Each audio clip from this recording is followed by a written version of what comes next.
live from New York. It's one of the most accurate draft predictions ever. Started off hot. We all did. He nailed that first. I don't think it's nailed fair. it. I think there is a combination of trades, unwise selections. But here's the thing. My mock draft is not what I think teams should do. It's what I think teams will do. So I have to anticipate the unwise selections. And if I am going to, for each of the last 2 years, pat myself on the back for being worldwide top 25, then I have to eat the fact that after Fernando Mendoza, in the following 31 picks, I got precisely one right. Where were you? Who won? Don't know yet. You know what? Once I realized how disastrous mine was, I stopped caring about the competition. It I don't felt know. like everyone's It'll like, be- my bracket's busted yeah. type scenario. No, I don't I'm think sure- anyone aced it. No, I mean, but there were maybe some somebody- people that certainly got 4 of the first 5 right. Some people that had Mendoza, Bailey, Yeah. Love, and Reese 'Cause- going to the Giants. So, like, if you had Bailey versus Reese right, whatever. It wasn't me. It wasn't Parkins. He did beat me, though. I'm on a losing streak, boys. You're not on a losing streak. I am. It's embarrassing. We did 4 versions of my draft. I ashamed the company. Was 3 better? Well, they couldn't That's have been your worse. wild card. Couldn't have Yeah. been my wild card. Let's check that. Rams draft a quarterback. They have a quarterback. Did they just get further away from winning the Super Bowl? Not what you're supposed to. Competition? That's not it? Meanwhile, did the Cowboys and Jerry Jones just win the draft? Look at Dak's fired up. Wow, these are a lot of great draft reactions. And finally, a special no pie edition of No Title pie? Pie coming up in the first hour of the show. Yes. We already dumped the You pie? didn't, did you? And you didn't even tease the most important and surprising part of Coming today's up, show. what? The Bud List? A Bud List on a Friday. Bud List on a Get Friday. you motivated going into your weekend. Lot I of can't- candidates. No letter. Lot of No letter. Shorten the Bud List. He's, he's mailing Summer it. Fridays. He does for that old once a KW. Almost. Mails it Summer in. Fridays. Coming up. Hey, another dentist appointment. Starting in Pittsburgh, the moment at 13 when the Rams draft QB Ty Simpson. Here was Sean McVay on drafting a QB to back up the reigning MVP. There was a lot of players that we liked, but when you do look at it, I think the thing you liked about the body of work is, let's make one thing clear. This is Matthew's team. And you get a chance to be able to address, the backup quarterback. We've got Stetson. We've talked about the importance of Jimmy. We're always going to make decisions that we think are best for the short and the long term, but, we'll be excited to be able to get to work with him, and that's where we're at. Will Ferrell meme. I don't believe you. Was drafting Stafford's successor a good idea? I really wanted to zag on this. Oh, it'd be I really wanted to. Unclaimed territory. Right. When everyone in the media is on one side, I take an extra beat and I'm like, let's make sure there's not groupthink going on. Yep. The Rams are a great organization. That's a great coach. They've done smart things. Like, let me take a beat and think about savvy. it. Let me divorce the fact that I don't like Ty Simpson, the prospect, that much, because we're all guessing to a degree on quarterback. So remove how much I feel about the individual player and the idea. And I couldn't do it. No. It feels very 2 timelines Golden State Warriors-y. And that was a mistake. I know they did win a championship in the midst of it, but it wasn't because they had these 2 timelines. It felt, too cute by half. And here's the part when I realized there was no good zag. I was like, well, how do I say something that's not what everyone else said? Something that one piece of this that I think people are overlooking. It's now the 2nd straight year they did this. And you could argue last year it's why they didn't win the Super Bowl. Last year, they traded their 1st-round pick for this pick. Yep. By the way, a few picks later, the Seattle Seahawks took Nick Emanwari, a position the Rams needed for a player that made a huge difference for them, and it is not outrageous to say the Rams just sticking and picking last year rather than looking for the future would have, and taking that player, or Malachi Starks, who the Ravens took, but a safety, might have been just enough when the Rams and Seahawks were this close to each other to flip last year's Super Bowl. And then this year, to take that resource that you could have had last year, except now it is an even better resource when you can take Kenyon Sadiq, when you can take Makai Lemon, when you can take literally any position that will help you as the right now Vegas favorites to win the Super Bowl, to win this year's Super Bowl, and instead you worry about a post-Matt Stafford world. That to me is a little too greedy. It's like, yeah, we can win this Super Bowl and be set up great, but you didn't win last year's Super Bowl because you might have been a player short in your secondary. And now they address the secondary elsewhere. Yes, they definitely can. They can win this year, but I would have tried to help my team right now. Look, I claim to be many things. Yeah. Jackson Blade, Yes. Bruto, et cetera, et cetera. One thing I don't claim to be as a body language expert, but watching Sean McVay, he did not seem to be on board with this pick. All right. When you're talking about, obviously it's Matthew Stafford's team, we get that. But he went on to mention the other two quarterbacks, one of whom, Jimmy G, probably won't even be there. So it just seems like he was more thinking along your lines of, let's get somebody to help this year. Now, I'm not going to kill him. Because I guess I'm zagging somewhat in that I do think they have everything they need to win the Super Bowl. Doesn't mean they will. Obviously, but they're right there at the top of the tier. Sure. And they could have won it. They could have got there last year and maybe won it last year. Their biggest need was in the defensive backfield. That was like their biggest weakness. They obviously addressed that with getting Trent McDuffie, Jalen Watson, and all that. So taking Lemon, the tight end, that would have been fine. But all this talk about them needing a receiver, assuming Puka Nacua is able to play and no issues there, we're talking about a number 3 receiver. Yes. Some people are talking about them needing a weapon, a receiver, like you weren't the best offense in the league last year, and your receivers are great. You got 2 great receivers. And so if they really like this kid, Ty Simpson, and like you said, we'll see, but getting him in there, letting him learn under Stafford, who knows how long Stafford's going to play? He's talked about retirement, the last 2 off seasons potentially? True. So you let him learn under him, and, they were not going to have a ton of opportunities to draft a quarterback high. So I don't think it's the worst thing in the world. I get what you're saying, because taking Makai Lemon or Sadiq would have been added just that extra weapon. We certainly think it would help them more this year. Yeah, this is not going to help them this year at all. Right. But when you look at the Packers, who obviously they do this all the time, it's worked out for them. Has it? Yeah, they've had 30 years of great quarterback. I get they've only won 3 Super Bowls, or 2 Super Bowls. 2 Super Bowls with Rodgers and Favre, but they've got 2 Hall of Fame, multiple MVP quarterbacks. But Aaron Rodgers had the famous quote like, "I poured myself." Some of that he has to wear, because some of those. But if he had another weapon, he didn't get it done.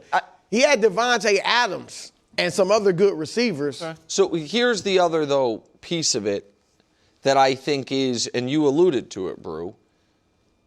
The only way this pick to me makes any sense is if they're certain Stafford's done after this year. But what if he's not? One of the reasons there is value in drafting a quarterback in round 1 is how cheap they are on that rookie contract. The Packers didn't get that benefit with Love. Because he sat for for 3 years of his rookie contract, played for 1 year, and then they had to go extend and figure it out.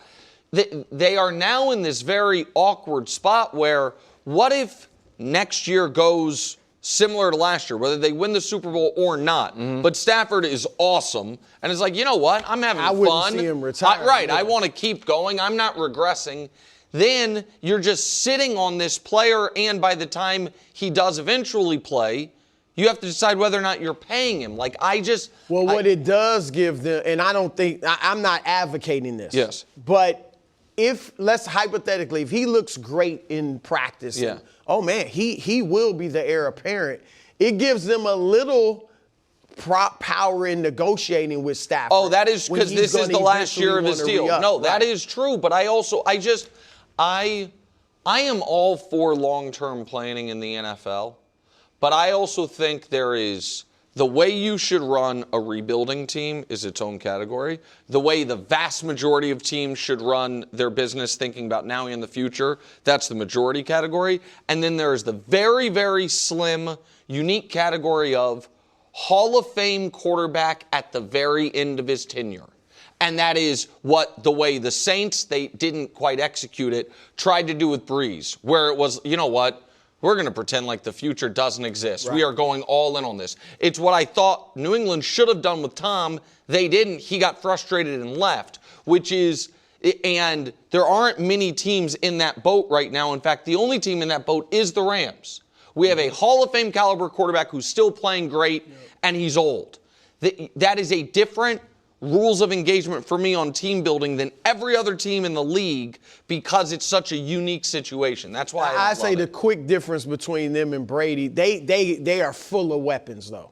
Adding another one that never hurts. No, it's not like they're missing plenty pieces. Of weapons. That is true. But you could have certainly used somebody. Or even someone's going to get hurt, or a defensive player. It didn't even have to be offense. Like helping Stafford could mean getting a great pass rusher. You know what I mean? Just helping. 13 is high to Reuben Bain Jr. Yes, was there. Yeah, there were. Yeah, a lot of guys were there. Yeah.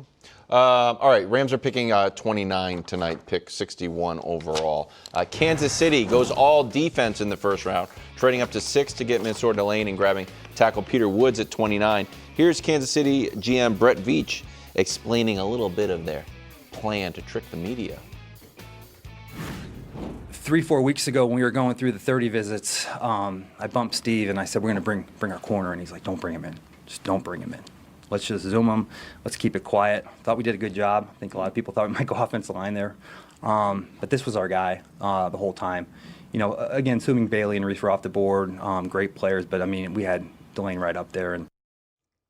Okay. Now, for what it's worth, KC was in the lead spot in Mel Kiper's round 1 questionable picks and reaches. Sure.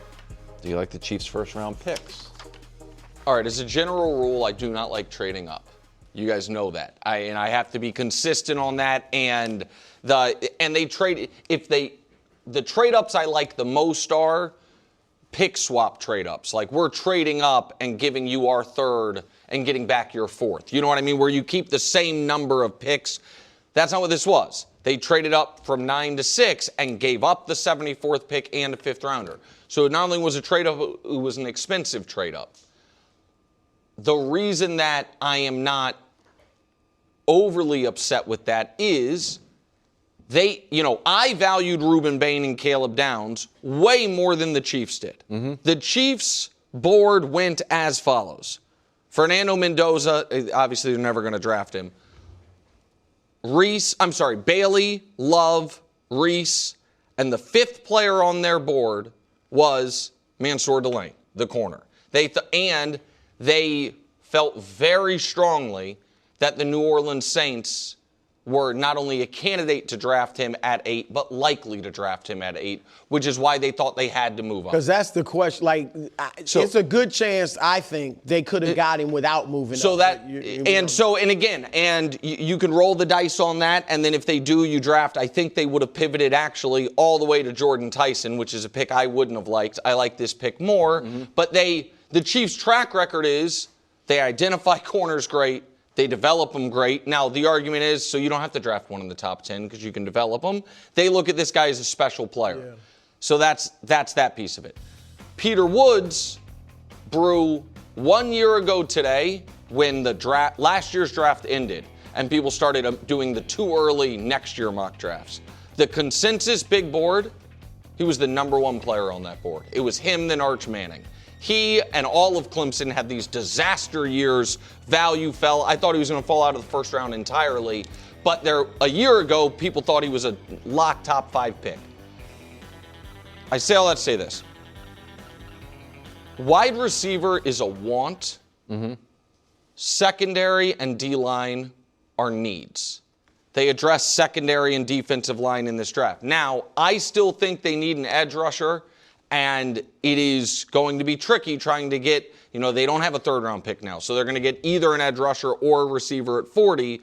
But offensive line, to me, would have been a disaster. I never, and I think Veach is telling us they weren't going to do it. Wide receiver would have been great if it was Tate. Tyson's injury stuff scares me. I will trust that they're right on Delane. You paid a lot for him.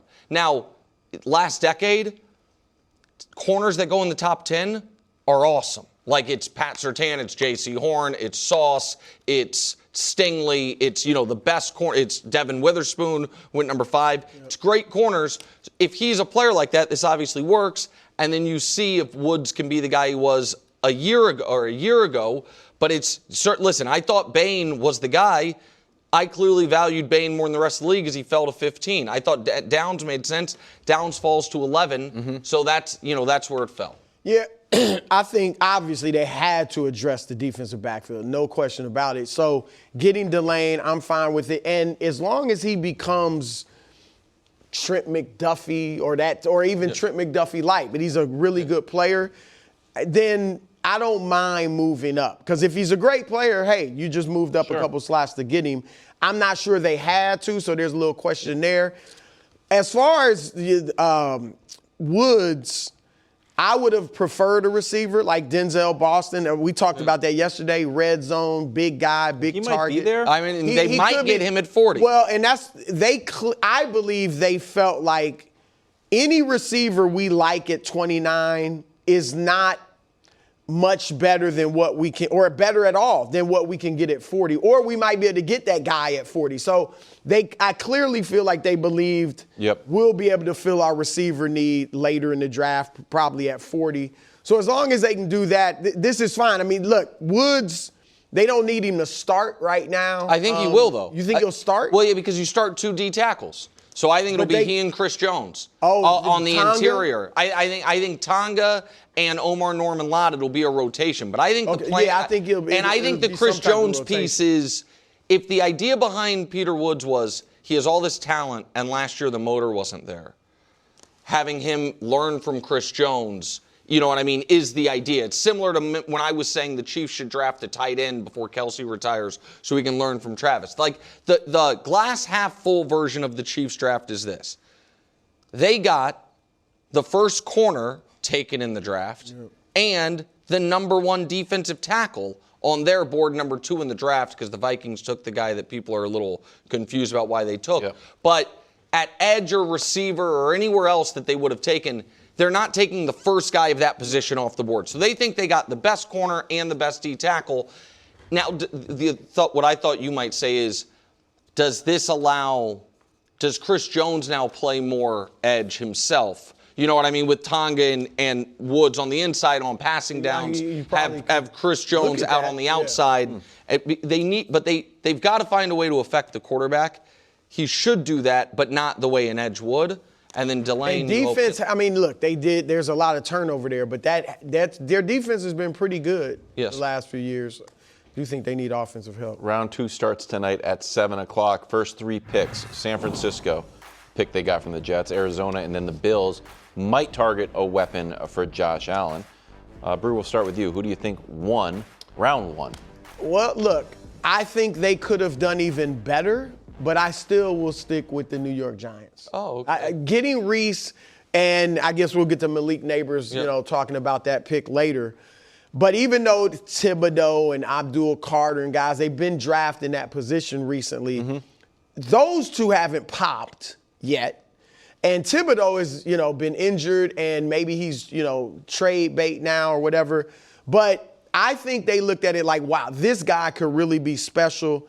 Just go with best player available, and we'll work it out, right? Our defense was bad last year. Nobody needs to be safe. Like, let's work it out, get this guy in the room.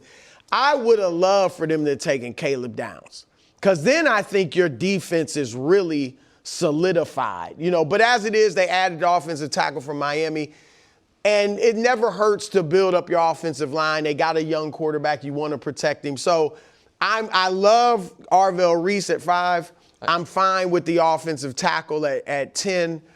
And although I would have rather it been Caleb Downs. So let me add to your point before I give mine. I think, because like you said, we're going to talk about it later. The wide receiver who, oh my gosh, their star wide receiver that we're talking about. Nabers. Nabers, thank you. Malik Nabers, who was, upset with the pick, saying it was positional redundancy. Yeah. I don't think it is. I think he's going to be their starting middle backer. This is what I was saying about this player. The comp is Micah. Micah went from middle backer to edge, college to pro. I think he's going to stay at middle backer. And I think that one of the reasons they liked him so much was because they lost Dexter Lawrence. They needed help up the middle. Now, will he be a situational edge? Can you move him around? Sure. But I don't think it's going to be how do we get him on the field. I think you are going to have, because Brian Burns wasn't one of their draft picks, but he's one of their edges. Right. Brian Burns, Abdul Carter on the field, maybe Thibodeau on the field as well, and Arvell Reese as your middle backer. So I'm totally fine with that. And, I was watching the draft in real time with no spoilers. When I saw the Chiefs had traded up, this pick hadn't come in yet. Arvell Reese was clearly the best player available, but I looked at him more as a linebacker than pass rusher. I was like, that'd be weird because the Chiefs, that's one of the spots on the defense they have locked in. So I think the Giants, that's how they're going to use him. And as far as Mauigoa, to your point, they have a great left tackle. If you're not worried about his health, now you have a very good right tackle. You're just set there. My biggest winner, however, KW, is you're gonna say this is bad for the show. No, okay. Always. Because I'm supposed to poke this team. I'm supposed to be like, this is what they get wrong. And I could make fun of this team today because they traded back and they traded back. It allowed the Chiefs to get Peter Woods, a player they could use. So my biggest winner is a team that didn't make a pick, the Buffalo Bills. Wow. Because the Buffalo Bills recognizing, you know what we need? More good players and a bunch of good players and being able to turn. Let me show you what they did over Brandon Beane, credit to him. He turned the 26th and 91st picks into 35, 66, 101, and 125. And we'll call 165 for 167 a wash. For a team that has needs everywhere. They have needs all over the defense. They probably do need another receiver. They need a bunch of different things. I think Brandon Beane killed it. I do not think that there was. I don't know. What? Go ahead. I got to see players. But I guess my point is, had they stayed at number 26 and drafted Chris Johnson, the corner that the Dolphins drafted, I'm not being, none of us are like, oh, let me tell you my favorite part of his game. We would have just been like, okay, they got a corner. I'm more familiar with Omar Cooper Jr. just from watching Indiana because they were great. But Josh Allen and Omar Cooper seem to be a good fit. I think that if you're the Bills, if you can put that graphic back up just real quick, let's say they had done that, stayed at 26 and drafted Omar Cooper. Mm-hmm. Then you're the Bills with all those needs on defense, and you spent the 26th and the 60th picks on wide receivers. Oh, and you're not. I forgot. I always forget DJ about that. Moore. DJ Moore counts as now instead, 60th. You have the 35th, 66th, 101st, 121st, all to upgrade different parts of your team. So I give the Bills a lot of credit. I think that the mistakes they've made in the past has been being too eager. And I thought the DJ Moore trade was a little over-eager.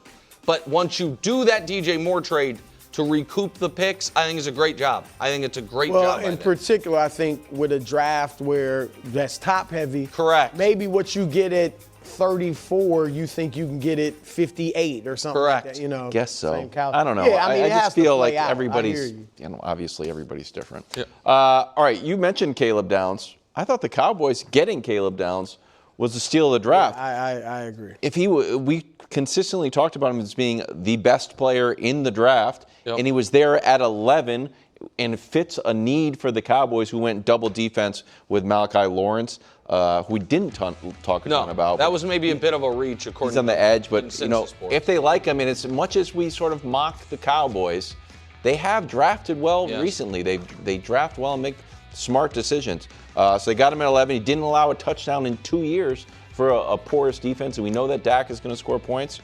No, I like it a lot. And by the way, while I didn't love the Lawrence pick itself, moving from 20 to 23, they picked up 2 fourth-rounders. You know what I mean? It's just moving back. So they got some extra picks in it. And you know how much Downs my favorite player in college football last year. So I love that for them. They did a good job. All right. Joker struggles. That's next on FS1 on the Fox Sports channel. Nick coming over to my side. On Best what? player in the world. Oh. Headed to Minnesota. Joker's the best player in the world. Doesn't look like it. Made 7 shots last night. Rudy all over him. Motivated by his Defensive Player of the Year snub. Hey. Take a look at his numbers in this series when guarded by Rudy. Not good. Overall, 12 for 35, shooting 34%. Are you surprised by Joker's struggles? I don't see how you could not be. Correct. Because we haven't seen this happen to him.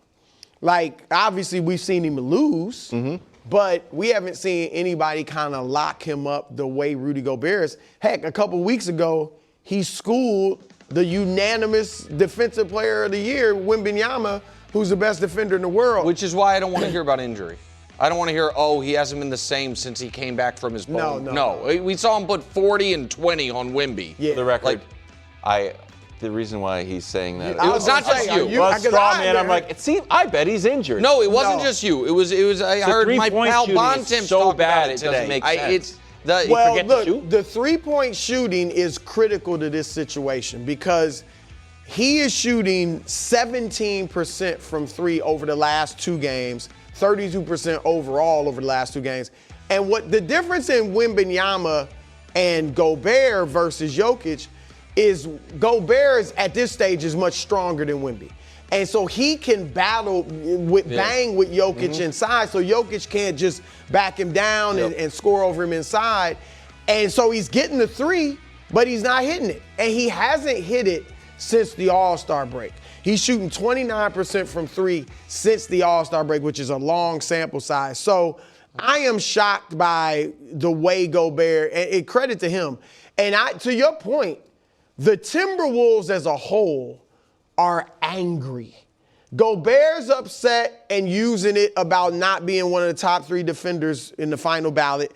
Jaden McDaniels is just ornery, right? And for him to call them out and then go out and put 20 and 10 on them, and his defense was ferocious on Jamal Murray, who also is in a harness. Like, Timberwolves are looking really good in this series right now. Listen, you're focusing on Joker's offense, which is totally fair. In the series, his splits are 40% from the field, 20% from 3, with 4 turnovers per game. But we have spent a lot, maybe more this season than any other season, talking about the importance of both sides of the ball. That's true. And the importance of, even if you're an all-time great offensive player, if your defense isn't up to snuff, can you be top 3 MVP? Does it put a ceiling on where you're at? Joker got called out by name about defense and responded with his worst defensive game of the season, of the series.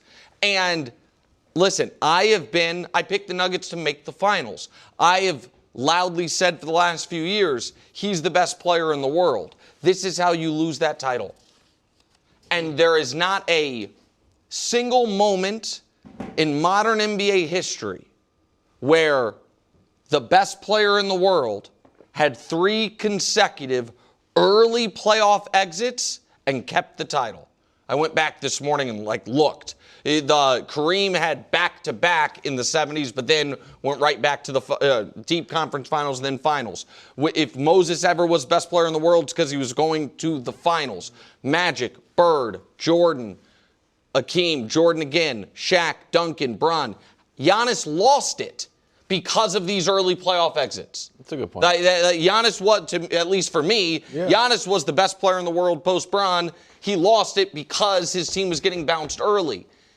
You can't have Jaden McDaniels call you out.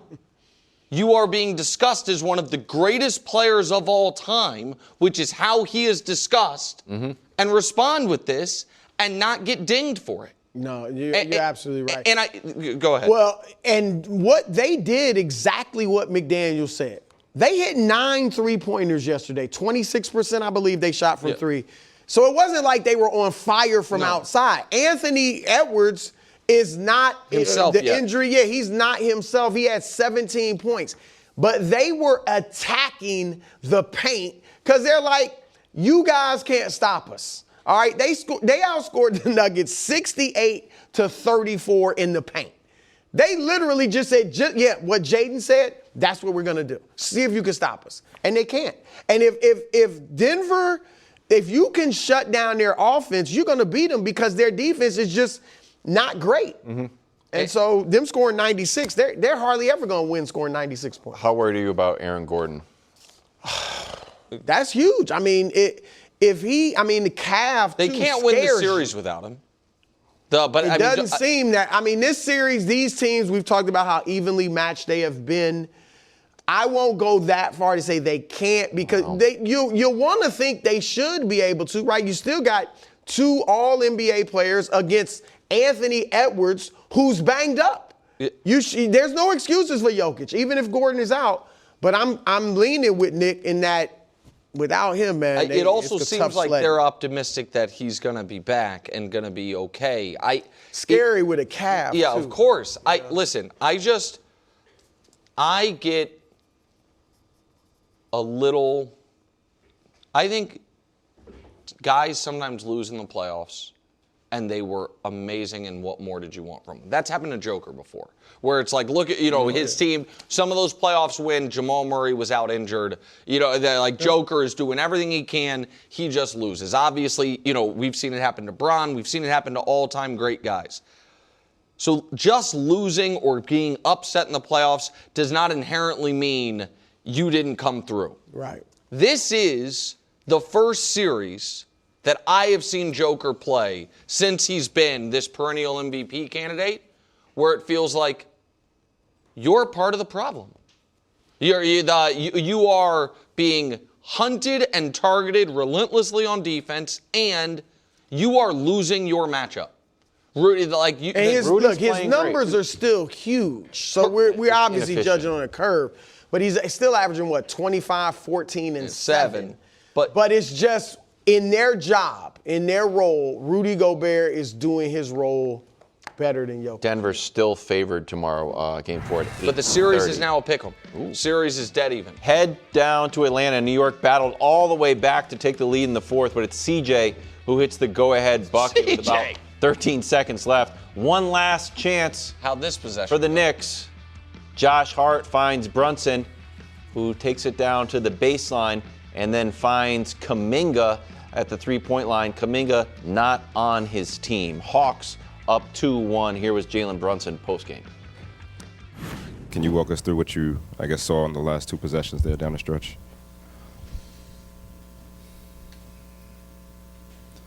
Wish I had a better answer for you.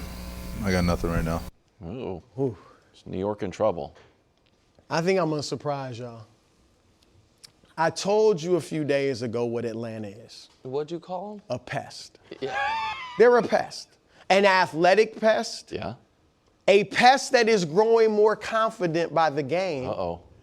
But a pest nonetheless, and I'm not even trying to rhyme, okay? So, no, the Knicks are not in trouble, okay? All right.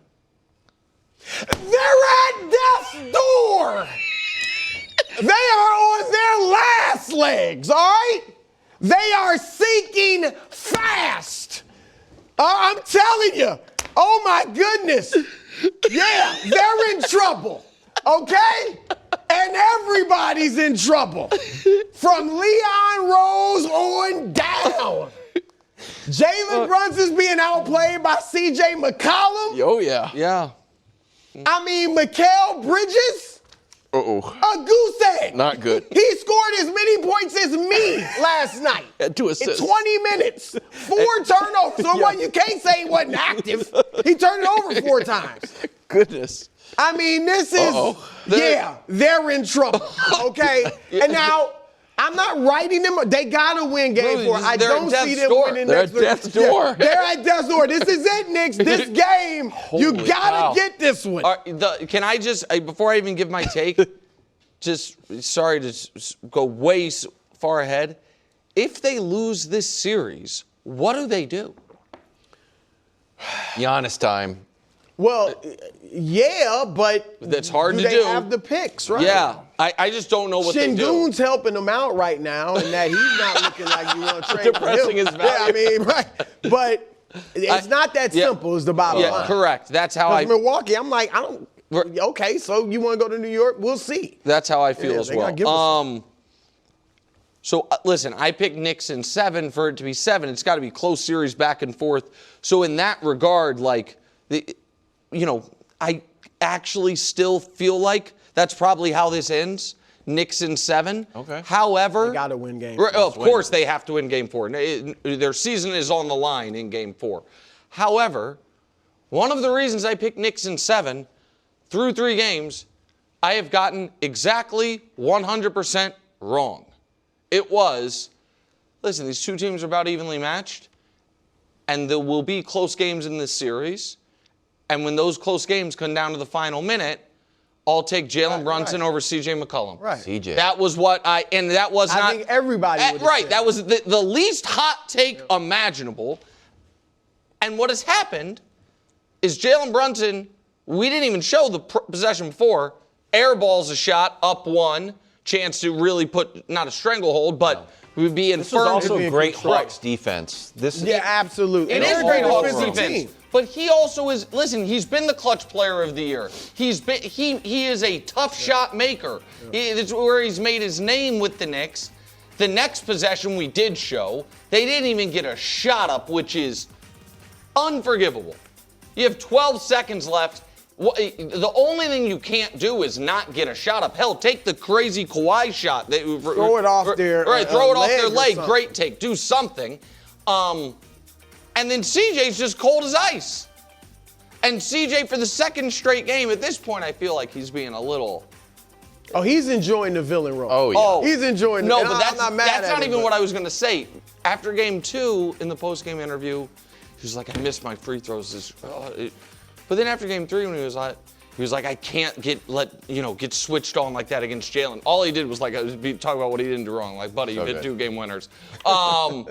So certainly the Hawks are right now the more confident team, and I hate to do this to him because I do think he's a good coach and has had a good career.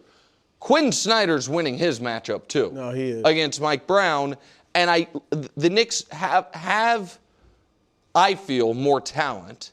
They might not oddly have more athleticism, but they have more talent. Yep. And Mikal Bridges, getting benched for being awful, that doesn't work for them. But I think they'll bounce back, but they certainly their season's on the line on Sunday. Let me say quickly, Yeah. Brunson's got 74 shots. Now, Cat is shooting 50-something% from the floor. Like he's high 50s, I think. High 50s. He's only had 37 shots. Brunson's has 71. Oh, I didn't know that. All right, so Cat is actually playing well and putting up numbers. He's one of their few matchup advantages. Yep. Because of his size. Nobody can deal with that in Atlanta. They got to get him more involved. Game 4 tomorrow at 6. You're in for a real treat right now. Special Friday before 4 o'clock edition of Title Pie. Where's the pie? Don't have it. Pie sort of opens up at 4. Is that really true? A pie sort No, of does, because we usually have a pie. No. we get it at 4. He's lying. What? Wilds You didn't want a pie? doesn't have many responsibilities. was one. Write the letter, get the pie. What? He did none of those. Read the letter. Pardon me. None of the above. All right, we did Title Pie last week, but we didn't have time for it. The pie was made. I had the chart and everything. Didn't have time for it. Major changes from last week. Good. Off the pie. I'm just letting you know. Don't be like, oh, wait, when are they coming up? Rockets, they're off. They're 0%ers. They're off the pie. For I you would- to put somebody off the pie is a lot. I hate to You say it. Give everybody a little. They do not look like a championship team. I don't think they've got Vibes-wise, they do not 16 scream wins in them. champion. What down all the way to 1%? Sorry, The Raptors. Ramsey. No. Are they below the Raptors? Come on. Or the Raptors off too? Raptors have never been on Title Pie. Oh, okay. They actually look good last night. The Raptors Routed are not James on Harden Title and Pie. company. The Knicks are down to 1%. 1%. 1%. Wow. Up to 2%. with all of a sudden Joel Embiid being upgraded. The Something. Sixers. Here's the thing. Because of the way the Celtics play, they can give games away. You give games away, Embiid comes back, it's something. Very true. It's especially Maxey and Edgecombe, that's your backcourt for a decade, it looks like. Nice. So Paul George playing well. Yeah, so 2%. I don't think that's too much. Nope. First time on the pie with 2%. Come on down, CJ McCollum. Wow! It's time to start talking about the Hawks. Been warning you. You're right, KW. You're right. The Hawks, 2%. Wow. Imagine if they hadn't totally blown the Reese pick. Like if they had gotten anything out of the number 1 overall pick of the draft from a couple years ago. Steady at 3%, the Cavs. I'm not going to overreact to. Tale as old as time in the NBA. The better team wins the first 2 games at home. They then relax, go on the road. The desperate team wins game 3. Usually then game 4, the better team, makes it clear we're going to win the series. But after that loss and after the way they lost in the fourth quarter, hard to give them a bigger slice. They're still at 3%. Also, got to update some of those Grizzly James Harden playoff game graphics you guys love so much. Another more turnovers than field goals game for old James yesterday. Now that's a real line of demarcation. Steady at 8%, the Detroit Pistons. Lost game 1, wasn't good. Rallied in the great third quarter of game 2. They're 1-1. Yep. They're just steady at 8% is where I think is fair. Sure. Down to 8%. One of my finals teams, the Denver Nuggets. Aaron Gordon is, all of a sudden banged up. I thought they were damn near a lock to get out of round 1. They're now a Vegas coin flip. Also, there is something to Jaden McDaniels, good player. He's not a superstar player. Letting a good player call you out and then responding with proving him right makes me a little concerned about their ability to get 15 more playoff wins. Down to 9%, just a tiny bit. Bruce Spurs. So I debated this because all of a sudden it's like, well, their round 2 might be easier because Denver might not be there, but then again, is the Timberwolves not easier? Ain't gonna be easy. Right, they're not going to be easy. And I need to see Victor back on the court and look fine. Their star player got knocked unconscious in the last game. And they lost. I'm not going to give them a bigger slice. And while maybe we're not worried about Victor, the playoff moment being too big, for some of those other young guys, blowing a 14-point fourth quarter lead, small little concerns there. Say it again? Good playoff callous. Well, potentially. They lose tonight, though, without Victor. It's a little different. Up all the way to 10%, while everyone else in the playoffs is getting more injured. Who's the one team getting healthier? Who's one of only 2 teams this postseason not to have lost a game? The Los Angeles Lakers, who might have Austin Reeves back tonight. If not, he will be back Sunday. And they are in firm control of the series. They're up all the way to 10% without Luka having come back. I don't think that's too much. I don't think that's too far. I think that's totally fair. However, it's not as big of a slice as the back-to-back Western Conference finalists, Minnesota Timberwolves, who are up 2-1 without Anthony Edwards playing well. Now, but do we think he's going to so get that's better? what I was. That's the hard thing about evaluating Minnesota. They can't win 4 rounds with Ant playing at this level. But if we think it's going to get better over the course of the postseason, what they're doing without him playing great shows how tough they can be. I don't know anything about runners, Nate. I just don't. I don't know how to evaluate it. I don't know what I know a little bit about it. Oh, you do? Yeah, it's not as good as regular knee. Okay. It hurts. It must. that is true. And I see Anthony Edwards limping occasionally. No. I don't. Every game, Yeah. a little. So, but hands again, but funny. they're also, they've, been as impressive as anything. I don't know. It's hard to evaluate them. Down just a tick to 20%. Boston Celtics. I'm not worried about them in this series at all, but I just don't like that they give these games away. Yeah, they do. I don't like that they are allergic to sweeping teams. Like, was their last sweep the close sweep? They almost didn't have that one. And then down to 25%, because all of a sudden they have an injury concern, Oklahoma City. Now, again, it's not down a lot. They're still the favorites, all of that. But Jalen Williams has missed huge parts of the season with a right hamstring. Now he's out with a left hamstring. Yeah. All of a sudden, to me, their round 2 series got way harder, potentially facing a full-strength Lakers team instead of the Rockets. So they're down 25%. That is the fairest title pie you've ever seen. It's not bad. It's not bad. Bonus take. I don't hate your Lakers getting 10% now because you're right. Look, Jalen, he was beginning to like round into form. Yeah, Jalen Williams was looking great for OKC in the first game and a half of the playoffs.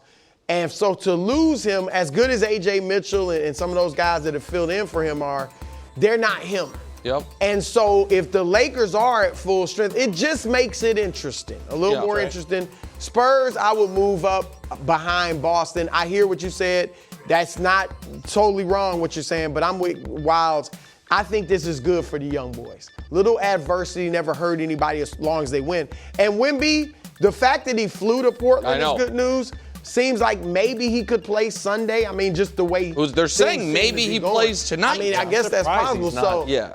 You don't get a lot of. I mean, I guess I feel like we get more updates on NFL concussions. I think. Like, did he go through anything? The process is more defined. The process is. So yeah, listen. If Wemby, it's not their loss that made me downgrade him. It's also that I don't know. Even if he's cleared to play, I want to see Wemby play and have it look like I didn't know he had a concussion. Yeah. Once I see that, the Spurs can be back in their rightful spot. But if he doesn't play tonight, I think they'll lose. And if Really? Yeah, if he doesn't play tonight, I think the Blazers See, win. they should be able to beat them without him, the way they played in the regular season. But yeah. Scoot Henderson, back-to-back. Scoot ain't dropping 30. Live from New York. It's a show that has a quote straight out of the Mangini Handbook coming up. Exciting. Really? Yes, it's fantastic. I read this quote and I said, oh my goodness. Wow. Mangini himself could have made that pick. Welcome to the show, Coach. How'd you enjoy the draft? I thought it was great. I liked the format. I thought it went quickly. Thought it was interesting. Loved the trades. Nick didn't do so well on the trade. Hey, let's not worry. You know what they teach in TV asked me. 101? Talk about what's on the screen. Oh, can the Rockets win a game, or are they going to be like Nick and just get nothing right? My son lost his pool yesterday. Eve's Knicks draft. Oh, yeah. Oh, yeah. He said, I think it was unfair. I never liked the concept of you trying to pick what unwise Special Friday teams would edition of the do. Bud List. In the context of a glass half full, he nailed the first pick. Okay. Nailed it. I thought Nick did a great job with his I did mock too. draft, and those are really I thought hard your mock to do. draft You know what? was In better. 5 years, it was let's great. see I if mean- teams would have rather done That's what my I'm mock saying. or theirs. That's Oh, what that's a I'm good saying. point. Yeah. Rams were a game away from the Super Bowl. Could they find one player to push them over the top? No. They got a new plan. Draft Ty Simpson as their quarterback of the future, Coach. Here's Sean McVay on if he spoke to Stafford about the pick. Yeah, I did. What when you spoke, kind of, what did you tell him? I'll keep that between us. Do you expect Ty to back up that? We'll see. He's going to compete with Stetson. Coach? How should Matthew Stafford feel? Your reaction to this pick? He probably feels the same way that Sean McVay does. Not very excited about it from the looks of that. Look, for Stafford, he's got a year, maybe 2 years left. They're so close. They're in the division with the Super Bowl champs. They got the 49ers. Let's see what the Cardinals end up doing, but it's such a competitive division. And then I from an organizational standpoint, I totally understand drafting a quarterback early. Green Bay's done it successfully time after time. It's a great formula, and it makes sense. And Stafford did have the back injury going into camp last year. There was uncertainty. No Jimmy Garoppolo, or we don't know where Jimmy Garoppolo is in terms of retiring, not retiring. And I get the idea of trying to get that next player in the building and to be able to learn from Matt Stafford and not have the pressure of a journeyman quarterback where the fan base is saying, hey, put the young guy in, put the young guy in. That's not going to be the situation. The second question is, did it have to be at 13? It seemed pretty high to go there unless they knew something that, from their research and the things they were hearing that someone else was going to. So what are you thinking, like get him in that Jets at range. 16? Like, I don't know who. I think it would have wanted a been if it quarterback. wasn't them. The question is, was someone going to trade into the back of round 1 and grab him? Right, but that's my point is the back of round 1 is very different than 13. Of course, Yeah, I agree. so- No, listen, Look, it may have been. I mean, at this point, we didn't see this coming. So You're right. Who knows? Who knows? And the Jets took a luxury pick anyway at 16, so maybe they would have taken a quarterback. The Jets took a. Coach said the Jets 2 years ago should have taken Brock Bowers. They didn't. They then took a tight end in round 2, and then the following year took a tight end in round 1. I don't understand that, but that's not what we're talking about here. I apologize. I think this is, for the second straight year, they made the same mistake. So, Coach, what's interesting about this is last year, the reason they have this pick is last year they traded their first-round pick for this pick. How close were they to winning the Super Bowl last year? Well, they lost the real Super Bowl, the NFC Championship game, by this much. I feel confident. I know KW might disagree with me. Had they won that game, they would have won the Super Bowl. Who beat them? Seattle. Seattle took a key piece of their Super Bowl win, Nicky Manwari, a few picks after the Rams traded out of that first-round pick. I'm not saying the Rams necessarily would have taken him, but they needed back-end help. It would have made sense. Now, this year, you're taking – it's like, okay, that was a great trade because we traded 26, now it's 13. Yeah, you didn't have help that year, and a team, you barely didn't make the Super Bowl.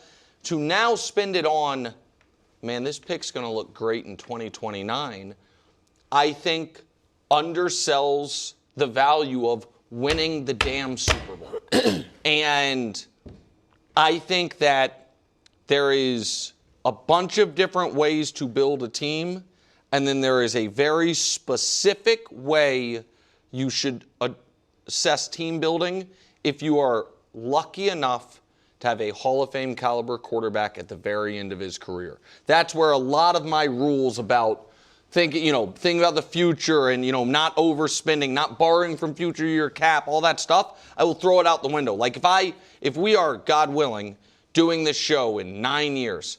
God willing, we should. We want to. No, I knew you were going to say that. And the Kansas City Chiefs are spending premium assets. And Mahomes is coming off, by the way, an MVP, like Stafford is. Yeah. And the Chiefs are spending premium assets to make sure the team doesn't bottom out post-Mahomes. I'll be beside myself. Like, you go for it right then and there. And so if I were Stafford, I'd be super bummed. I'd be super bummed about it. And I'll just add that this is an organization that has traditionally said, we want to go get proven players. That's the interesting part. We don't care part. about the draft picks.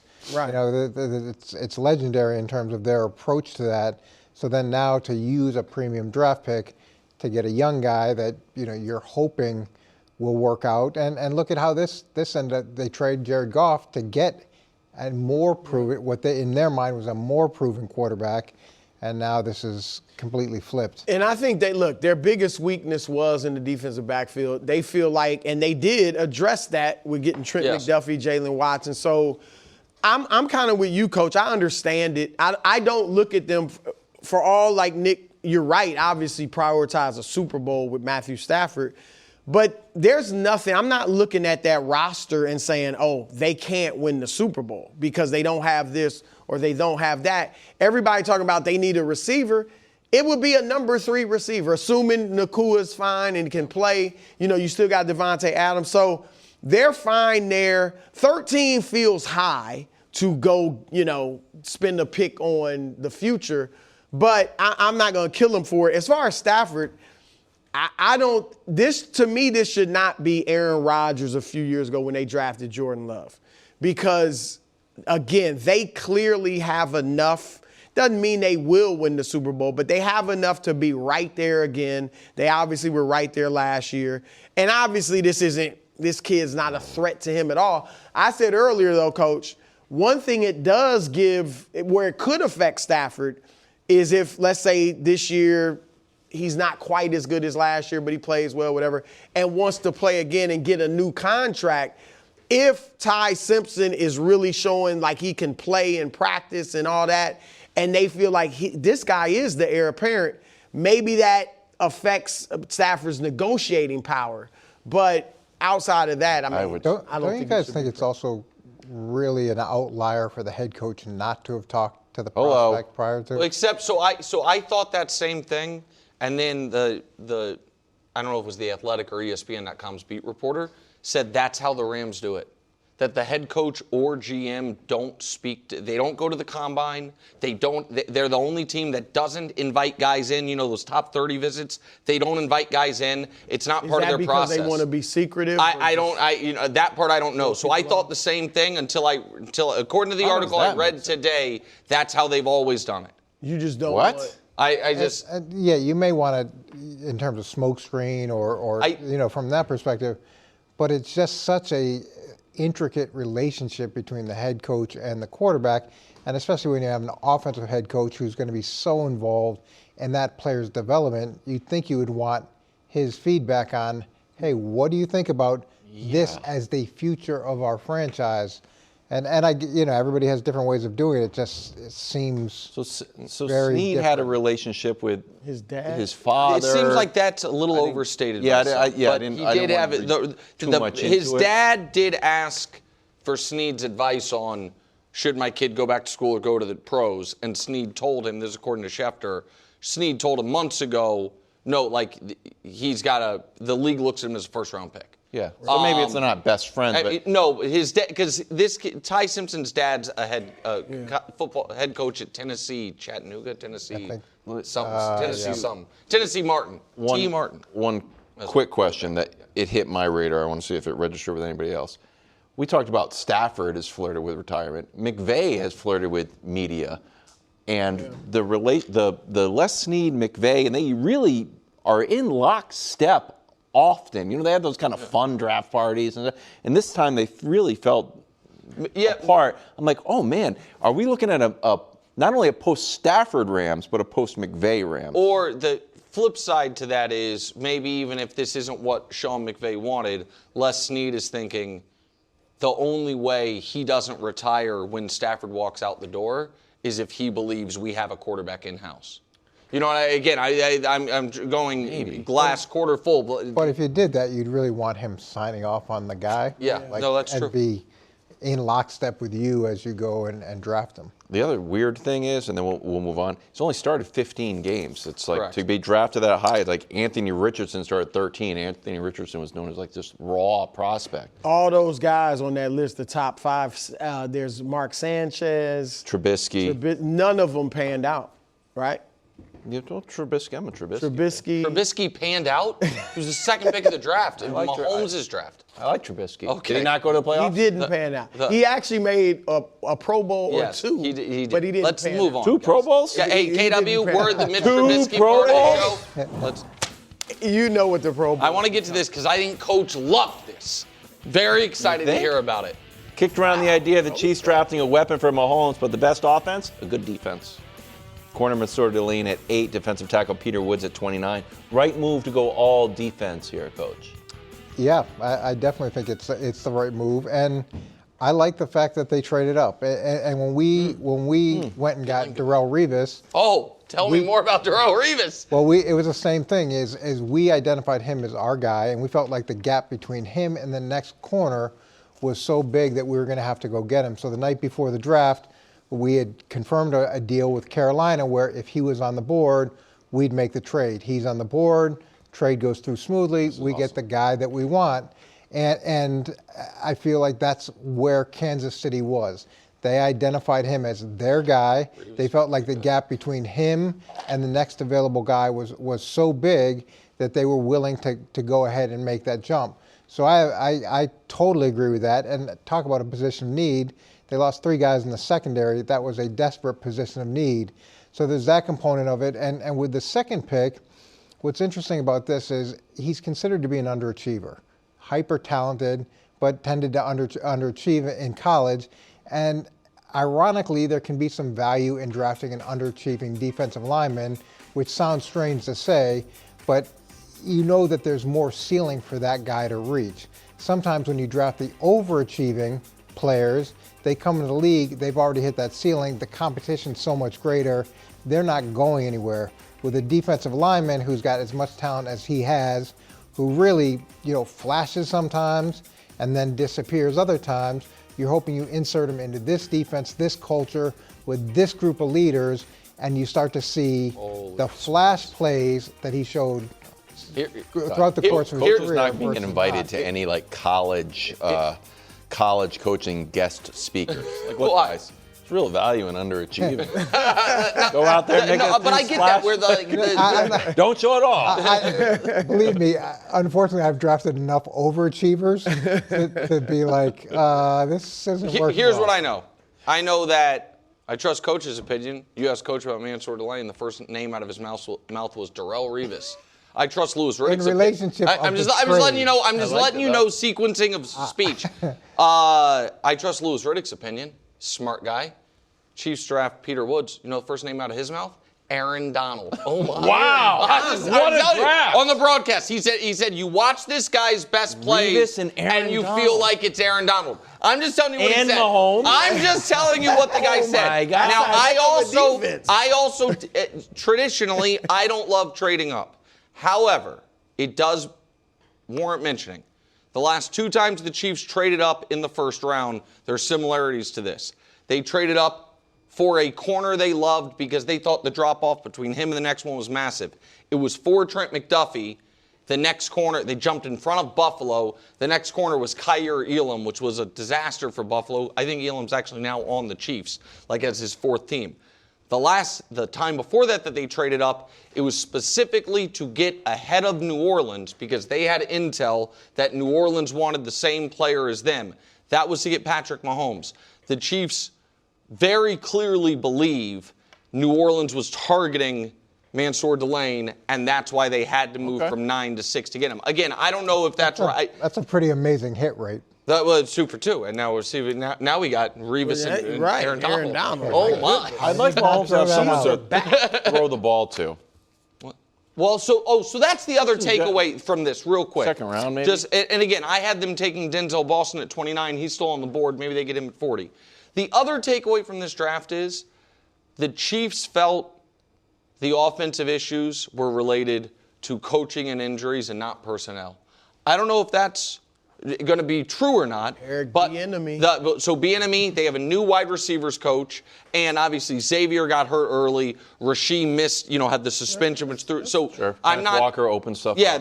up. That's the other thing. And they thought the team's total lack of respect for their running game made them easier to defend. So I'm not saying that is necessarily correct, but it's from their actions. They tell us they thought the offense was fixable with one major addition in Kenneth Walker and health and coaching. All right. So Yeah, they got the biggest piece. Yeah. Coach, you made some great picks with the Jets. Last night they got 3 first-round picks. David Bailey, great pick. Kenyon Sadiq. I don't know if you totally loved him, but maybe you loved him in the middle round. And Omar Cooper, late. Quick thoughts on the Jets and who was your number 1 winner of day 1? I thought they would lean towards Bailey just because of past experience, and he's a more proven player in the position that he plays, where with Reese, you're trying to project where you're going to play him. So that made sense to me. The tight end, is he a vertical weapon? Yeah, he has vertical speed, and that's positive, and he's a wide receiver that plays tight end. I think you're going to struggle in the running game. Maybe he can help on the backside of runs and seal off. I don't know how nuanced his route running is right now and how well he's going to deal with getting beat up by tight end or by outside linebackers and safeties. That's what I would do. But, there's vertical value there. Okay. The wide receiver, if you have a conviction on him and you want to go up and get him, I'm all for that. As we talked about him yesterday, there's a catch and run element to it. I didn't interview him. I don't know his whole track record. Don't love when the head coach calls someone out for availability and, some of the other issues that he had, effort. Don't love that in a first-round pick, but there's obviously talent. Okay. Who was your biggest winner of round 1? Oh, I had 3 winners. 3. Oh, my goodness. Yeah, I'm going with do the Washington with Sonny Styles. yeah. I thought that was a perfect fit in the fact that they were able to sit there and get him. Loved Carolina with Monroe Freeling. Fantastic. You loved Freeling. I really think he's got a chance to be good. And I like Philly a lot with Makai Lemon. I thought that the fact that they leapfrogged the Steelers and who were drafting him. who were going to draft him. And here's the thing about Philly that's so impressive. They see a problem, they flood the problem with answers. And obviously they're going to make some sort of move. I mean, it seems obvious with A.J. Brown. So they go and get some wide receivers in free agency, and now they draft Makai Lemon. And I told you his player comp for me was Lavernius Coles, who's one of my all-time favorite players. Hopefully he has a career similar to Lavernius. Wow, okay. That was good, Coach. Thanks. Special Friday edition of the Bud List coming up You know, next. KW, just so you know, I know you think it makes us feel better, but when we're done with a long thing and you're like, good job, it actually makes us feel worse. Wow, good job. Saturday night is baseball night on Fox. This week, Showtime. We got the real deal. Pete Crow, Armstrong, and the Cubs versus Ohtani and the reigning champion Dodgers. Baseball night in America tomorrow, 7 Eastern, only on Fox. Special Friday edition of the Bud List. No letters today because we are a little bit tight on time. So we're going to go right to the Bud List, although Dawn and Dawn left me a text that said they loved your performance yesterday. Thank you. Thank you. I don't know how they got That my was a number. Disappointing intro. Yeah. but- We only have 13 minutes. Is that all I got? Yeah. All right. There was somebody on the bubble. Oh, Your guy Shingun. I'm doing the Rockets. Okay, good. Good. You'll put him on, because I almost did. But instead, at number 3, Coach, I'm going football. Arizona Cardinals. Now, let me say this first. I love Jeremiah Love. Like, I think he is a great prospect. And so this has nothing to do with him, but I just think this was a terrible pick at number 3. And it's not even, again, nothing to do with his ability. And not even just because of the negative financial ramifications a lot of people are talking about, taking a running back at number 3 because of salary and all that. Because I think at number 4 with Tennessee, or, number 5 with the Giants even, I think I would have been fine with Jeremiah Love there. My problem with the Cardinals is you're so bad that having a great individual running back is going to do nothing for you. Absolutely nothing. So, number 1, you got no quarterback. The starting quarterback is either going to be longtime backup Jacoby Brissett or longtime backup Gardner Minshew, all right, right now. So you got no quarterback, so teams are going to be able to stack the box, and then your offensive line is one of the worst in the league. So when they stack the box, they're going to shut you down, and your defense is one of the worst in the league. So it's just a mess all the way around. And look, this has happened before. There was a great running back coming out of college that went to a 3-win team, which is what the Cardinals were last year. Had a great rookie year, put himself on the map. They won 5 games. Next year, great. They won 6, I believe. And they've had 4 wins. In his 6 years with that team, they had 1 winning season, and that was only 9 games. That, of course, was Saquon Barkley with the New York Giants. So it's just, I'm sorry, Arizona. I love Jeremiah Love. I believe in him, but I can't believe you made such a foolhardy pick. All right, at number 2, Nikola Jokic and Jamal Murray. This can't happen, guys. This can't happen. You can't go out in the first round, not when most people think Jokic is the best player in the world. And Jamal Murray, coming off his best regular season, 25 points a game, first time you made an all-star team, you will also make the all-NBA team, and you can't go out in the first round to a 6th seed, especially when that 6th seed is talking trash. I mean, Jaden McDaniels talking more junk than Muhammad Ali. And went out there and backed it up. Coach, he told him, y'all, none of you can defend, not a one. And I'm going to attack you and show you. And that's what he did. Scored 20 points, 10 rebounds. You had Jaden McDaniels looking like Scottie Pippen last night, all right? So here's the thing, Nuggets. If not now, when? When? When are you going to win another championship? You got the one, but when are you going to win another one? Because San Antonio's only going to get better. Oklahoma City is only going to get better. All right, Minnesota, heck, is only going to get better, and Luka and the Lakers aren't going anywhere. So this is a chance for you guys to do something this year.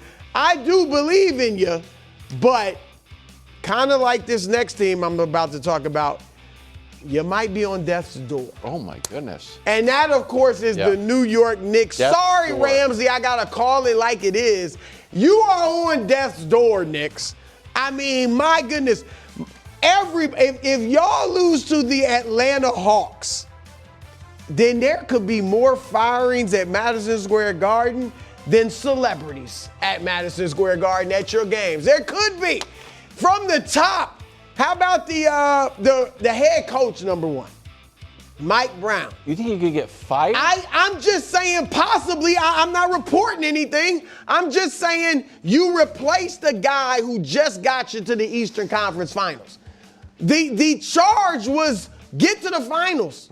Actually, it was win the championship. We're being generous by just saying just get there and you lose to a better Oklahoma City team. It's fine.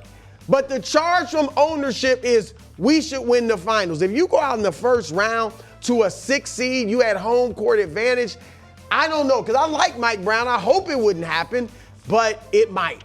And then what about, look, the front office that we've cheered, done a good job. Leon Rose, the president, executive VP, Worldwide West. They have brought the Knicks back to some prominence, but they also gave up 5 first-round picks from Mikal Bridges, who's never been an all-star, and last night never scored a point. All right? And so those 5 draft picks are what you would have used to get Giannis, either last year or this year. So you might not even be able to get Giannis because you don't have the picks. And then who knows with the roster? I mean, you'd think there'd be changes.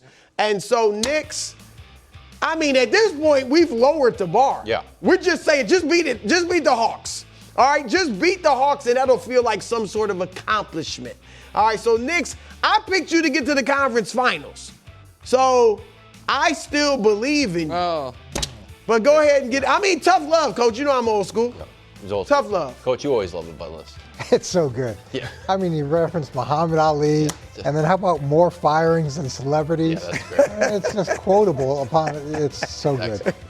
Thank you, Coach. I'm going to stay in football. I know that'll shock you. I'm putting the Buffalo Bills on the butt list. Oh, Nick loves the Bills. And well, I they're love doing, the Bills. which is trade. well, look, I love a good trade down. Don't get me wrong, and I think it makes a lot of sense.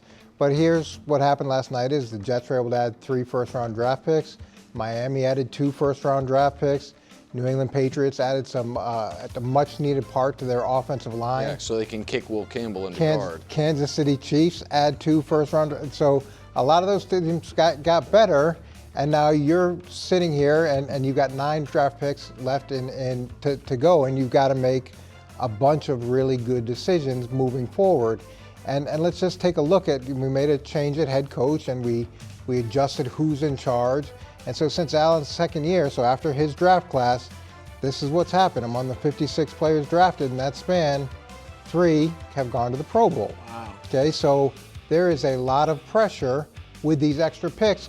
Great job accumulating them, but now you got to go and make sure that you're mining some really good players to not just help your team back to the head of your division, but also match the other firepower that teams like Kansas City are adding to their arsenal.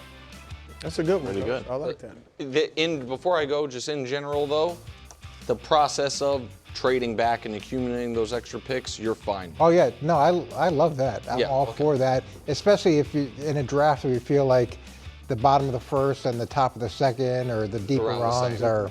Yeah. I read on our internal newsletter for the show that no sports media ombudsman? It's a Thursday only thing. Wow. Is I it thought really? was a mistake. Thursdays, sports media ombudsman only works on Thursdays. That's in the bylaws. It's just, yeah, it's a contract. Just yeah. regular old bud list for putting someone on the Yeah, I bud don't list? need an intro or anything. You don't, I just go. He wasn't going to give you one anyway. I am putting everyone's favorite GM, Howie Roseman, on the bud list. Wow. Now, let me make this clear. I love Makai Lemon. I think that is a great pick. I agree with what Coach said about identifying an issue and going to go get it. To get Makai Lemon, they used the 23rd pick, the 114th, and the 137th in order to move up to 20 to get him. They just, last week or a week before, traded the 153rd pick and a 6th rounder for Dontavian Wicks. They also, of course, signed Hollywood Brown and Elijah Moore. So that means the last month or so, in addition to signing those two players, they've spent a first, 2 fourths, a fifth, and a sixth on a wide receiver because they know they're trading A.J. Brown. Here's the thing. They have not yet traded A.J. Brown. Now, I know they're doing it June 1st for cap purposes. Got it, no problem. But yesterday's price is not necessarily today's price. And if I am the team on the other end of that negotiation, whether it be the Patriots or anyone else, when Howie Roseman calls me, on May 31st, be like, hey, we doing this, or I'll be like, you know about that. As it turns out, next year's one, not on the table anymore, my friend. We'd still like the player, but we'd like to reopen those negotiations. Now, you might say that might be a little unethical. That's not how it's done. I don't know. I think if I'm the Patriots, I'm like, well, things are changing over here. He has a good relationship with our head coach. We're going to slow everything down. And I don't know what Howie's supposed to do. Because at this point, he has to trade A.J. Brown. Everyone knows he has to trade A.J. Brown. And you can have handshake deals all you want, but it's not a done deal. And he is. Handshake is where I'm from. Well, oddly, okay. It's like what the Ravens situation. Now, they said it was the physical or whatever, but Coach, how That was just cold feet. common is something like that? If you can fail a guy on a physical at any point. For the A.J. Brown, there's a handshake If deal. it's like, hey, on Is there June any 1st, we're legally going to trade you a binding- first, next year's No, first for this. Well, it's one of those things where Howie Roseman's going to be around for a long time. And you continually have to do business with teams throughout the course of your time in the league. So if you establish yourself as someone who says, okay, we're going to do this, and then you don't do it, and the next time maybe it's not even the Eagles, it's someone else that you're trying to get a deal with under the same pretext, they're going to be like, oh, hold on, you didn't really hold up your end of the bargain.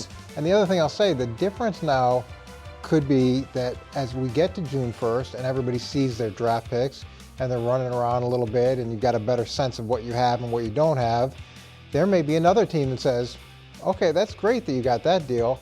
I'm going to give you more for that. Well, that speaks. That's hold not on. fair. Now, What exactly. about our handshake? Right. So but that speaks to my point. Let's say they do have a handshake deal with the Patriots. We're giving you the 2027-1.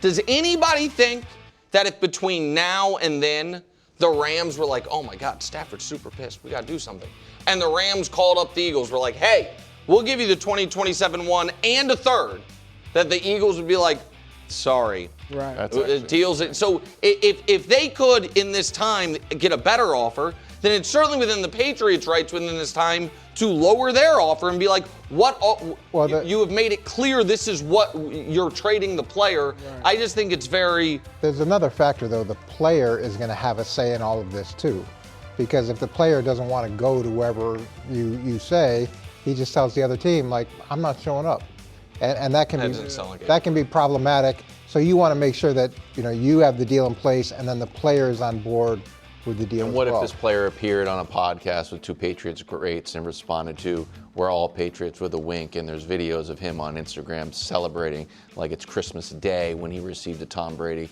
and a Julian Edelman autographed jersey, two separate Instagram videos, I'd and he say has a he's relationship probably with the head pretty coach. excited to go there. Yeah, I agree. Handshake deal. When you shake a man's hand, that deal is cemented. I don't know where you're from. That means something. It's like an episode of Yellowstone. Coming up next, Oh, the quote from the Giants that made me think maybe Mangini had something to do with the draft. That's next. Afternoon headlines presented by Afrin. Ridiculously fast nasal congestion relief. Giants drafted Arvell, Reese at 5, Francis Mauigoa at 10. Malik Nabers was on a live stream with who was he on the live? Adam Lefko. Yeah, Lefko and Micah Parsons. Sorry, not thrilled. Take a listen. Oh, okay. I'll tell you what, man. What a fall for him. That's a beautiful spot. And now you think about all the pass rushers with the New York Giants. This is sensational. Malik, your reaction to your new teammate? I mean, I love the player. Don't get me wrong. I love the player, but just like he said, like where do you play? Like you wanna be on the outside and rush, but we just drafted. Okay, Coach, your reaction. You had kind of similar thoughts. I'm not surprised that Micah was there. Look, he's the editor-in-chief of Bleacher Report. Oh, his job. I didn't realize that. I understand where he's coming from, and there's a lot of truth to what he's saying. Is they do have players that are very similar to this. I'm sure when they saw the board, and they must have had Arvell very high, and then Arvell's there when they didn't expect him to be there. It's one of those things where you think, okay, maybe this is a really unique opportunity. But again, how are you going to put all those pieces together? You don't like to start with just a bunch of puzzle pieces trying to figure everything out. You'd much rather have the foundation, and then you sub in some of those special parts, and that's a accent as opposed to the starting point.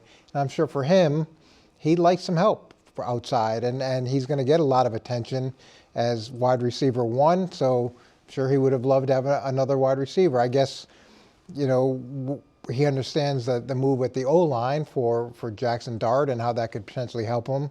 But this move, probably harder for him to understand because there's truth to what he says. They do have pieces like that. Well, he didn't want another receiver at 5 because I listened to more of it. Like he was because he was drafted at 6, didn't you?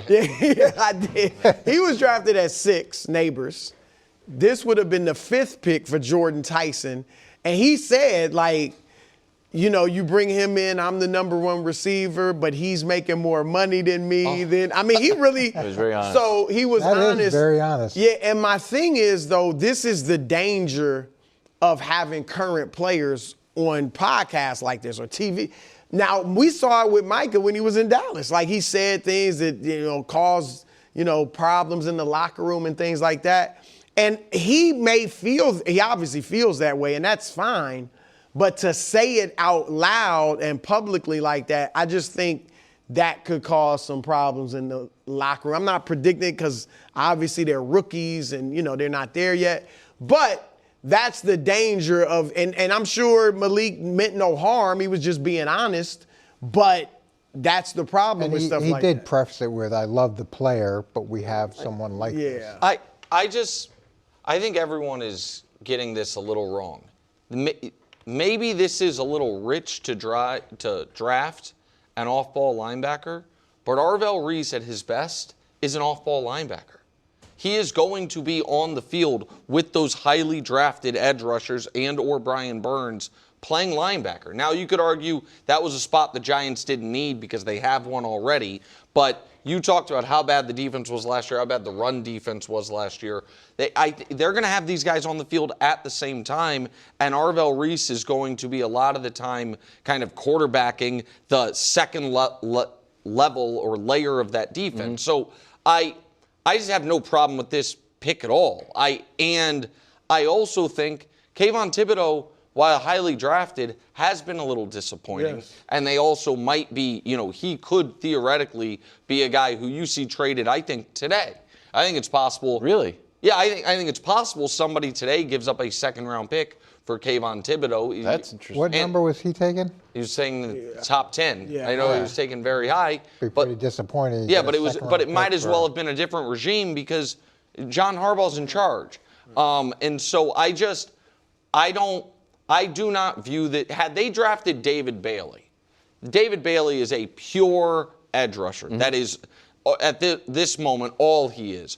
Arvell Reese, similar to Sonny Styles, is Ohio State linebacker that kind of played. Sonny Styles played linebacker and safety. Arvell Reese played linebacker and edge. Both those guys have positional versatility, so I have no problem with it at all.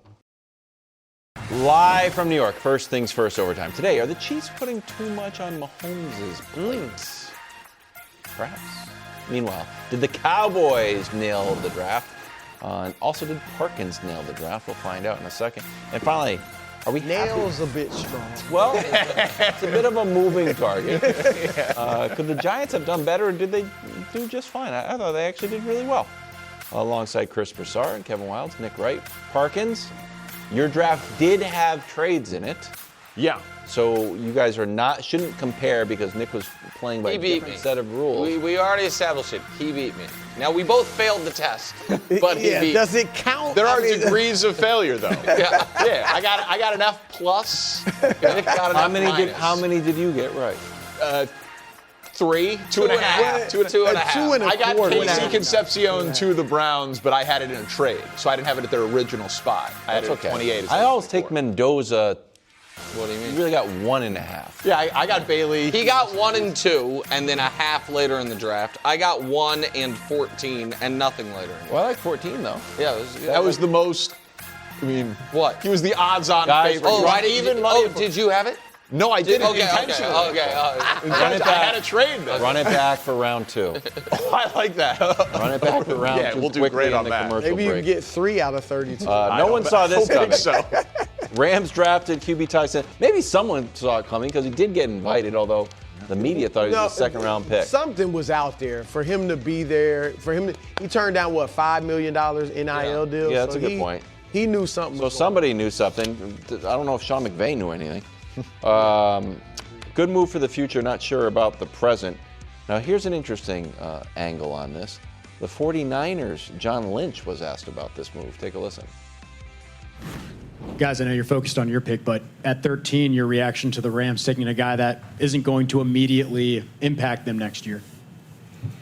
Well, I think, first of all, I think another team in our division, I mean, they got a player who is going to impact, and talking about Jeremiah Love, a fantastic player. Ty Simpson's a good football player. I think there was a lot made as to, where he would go and what teams would do. It probably surprised everybody. Okay, Parkins, your reaction. The question we had is, should the Rams have drafted a weapon for Stafford? But your reaction to John Lynch's smile, then lock back in, John. I think he's obviously thrilled. Obviously. And to your question, Brew, about did anyone know anything? Ty Simpson knew something. Jeremy Fowler has a long piece out right now on the behind the scenes of this draft pick. And Ty Simpson's dad and Les Snead played in the SEC at the same time. Don't have a huge relationship, but when Ty Simpson was at the Rose Bowl with Alabama, the family visited the Rams, and Les Snead said, "Your son is a first-round pick." And that was part of the reason that gave him confidence to leave. So the Rams told him, "You are a first-round pick." Did not promise that he was going to be drafted there, but whatever. I think this is ridiculous, and it offends my football sensibilities. Wow. I think another thing that was in that Jeremy Fowler report, we'll start with this. I assume everyone will agree. They had calls to trade back from the 13th pick. Right. So do it! Yeah. But they don't know that they would have got, they like Simpson whether we did or not. They don't know that they would have been able to get him later in the draft. So apparently people wanted to get in front of Baltimore to take Vega, the guard, right? Let's say that Detroit, who was also linked to Vega, who had the 17th pick in the draft, is maybe a team that wanted to move in front of Baltimore. You move back 4 spots, you still take Ty Simpson, you pick up a 3rd-round pick for your trouble. We at least feel a little bit better about this. Jets at 16, right? Yeah. If anyone thinks that he would have gone to the Jets at 16, then I guess that's a gamble. In that piece, it was said that he had confidence in the Cardinals and the Rams. The Jets were not mentioned. Maybe that would have been a dark horse team. So that's that part of it.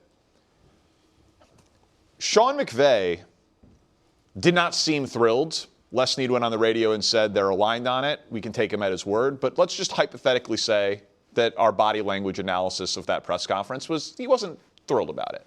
That's right. 2 years ago, Sean McVay flirted with leaving altogether to do TV.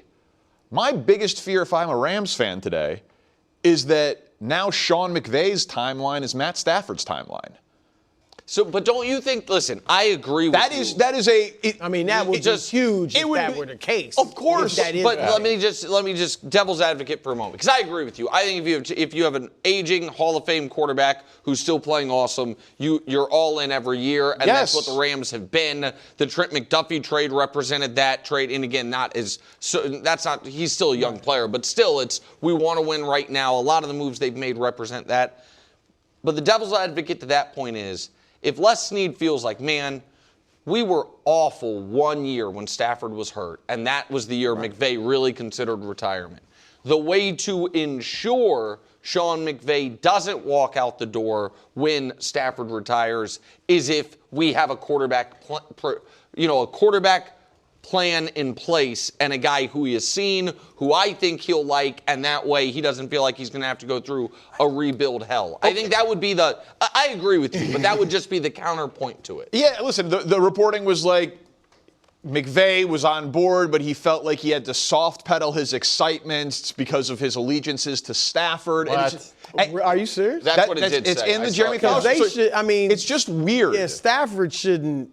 And he did come out and make it a point to say this is Stafford's team. But no we one was all know questioning that. Right. that. That's Correct. not even an issue. It's just weird. And then the last thing I will say, and this is just going back a few years in NFL history, was the Jordan Love pick a good one? He's been in the playoffs 3 straight years, and at times he looks like an MVP candidate. Was it a good pick? I think it was because, look, and we talked about this earlier, the Packers have had, 30 years of beyond franchise quarterback level play. I get it, 2 Super Bowls. But every year they were in the hunt with Favre. Every year, essentially, they were in the hunt with Rodgers.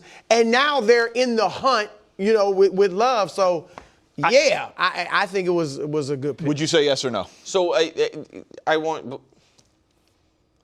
It's an unknown hypothetical, but I know where you're going, which is did you punt on having a second Super Bowl with Rodgers in order to have the success? Rodgers, how many years did he have before they drafted Love to get to the Super Bowl? Like, he had a ton of years without Love there. Right, but they hire Matt LaFleur. He rejuvenates Aaron Rodgers. He wins the back-to-back MVPs. In those 2 years, that first year, 2020, the year they drafted Jordan Love, the whole thing at that time was the Packers had never drafted a receiver in the first round when Aaron Rodgers was there. 7 picks after Jordan Love is T. Higgins. And remember, they traded up for Love, so it would have been 5 picks from their initial spot. They lose the NFC Championship game to the Bucs that year. They score 3 points in the fourth quarter and lose the game by 5. So a trip to the Super Bowl maybe is helped if they have T. Higgins on that team. Devontae was there. But a number 2, better than Alan Lazard, better than Valdez-Scantling.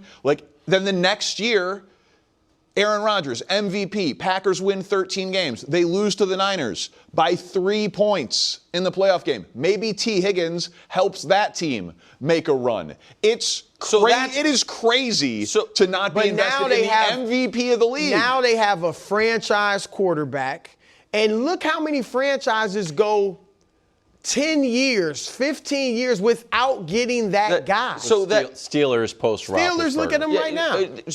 I understand that, and if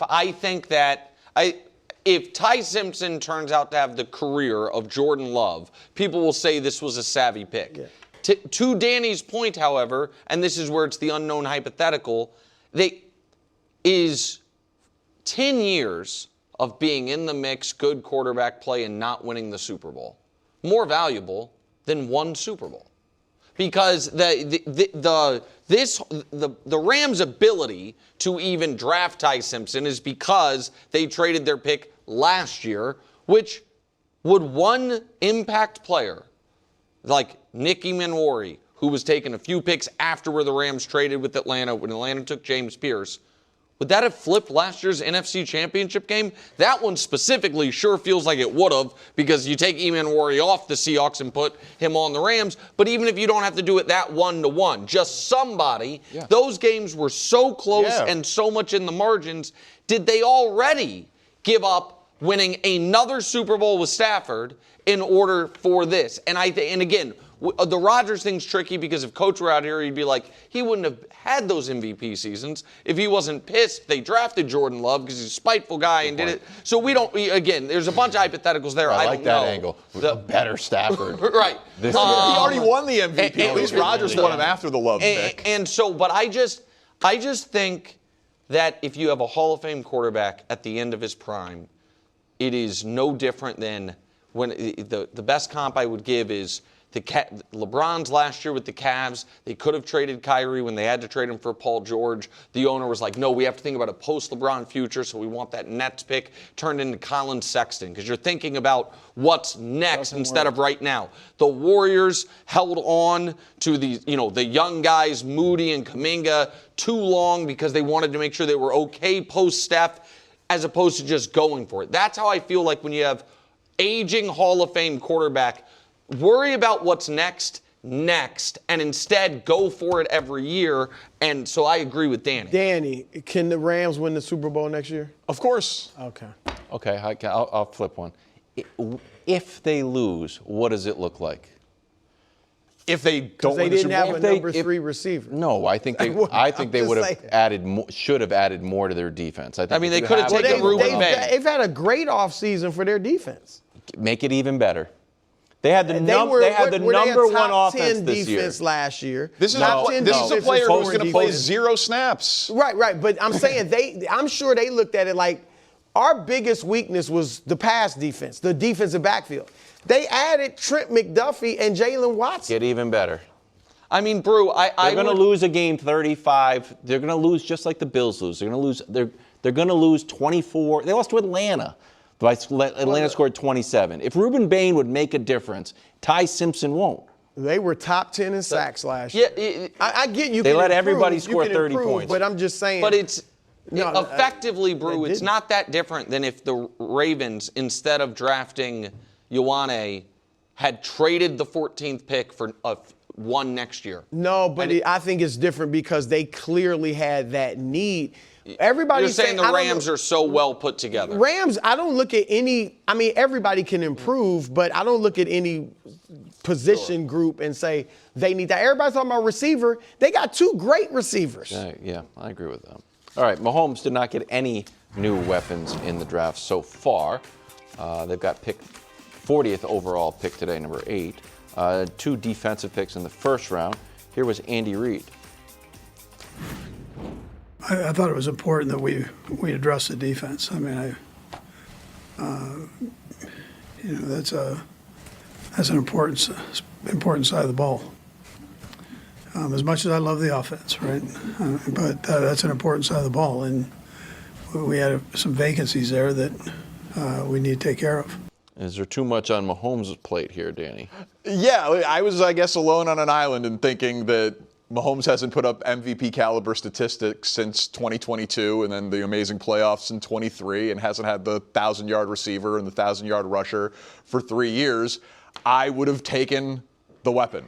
I would have taken Jordan Tyson and not traded up to do it. And I know you said that the secondary is a bigger need for the team, but Tyson was ranked ahead of Delane by you yesterday, by me yesterday, by a lot of people on our Hold on, mock I draft. never once had Tyson. Not for the Chiefs, but just on your mind, right? No, you had him 10. No, I thought he would go ahead. I did not think he was a better player. You thought he would go Yes. ahead. All right, fair enough. Yeah. And so just trading up to take a corner when you have shown the ability to develop corners, when you also have a need on the offensive side of the ball, doesn't seem like the best use of resources to me.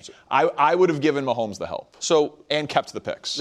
Listen, I'm not a huge fan of trading up in general, but the counterpoint to when you've shown an ability to develop corners, you have also shown a very good ability to identify corners in the draft that you think are really good. So you should trust that positional evaluation. If they think he's good enough for that pick, they thought he was 5th best player on the board, that is meaningful to me. Yeah. I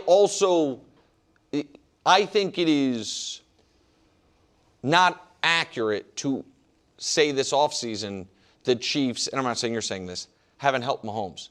The biggest weakness of the Chiefs' offense last year was they had the worst rushing attack in the league. No one was scared of it.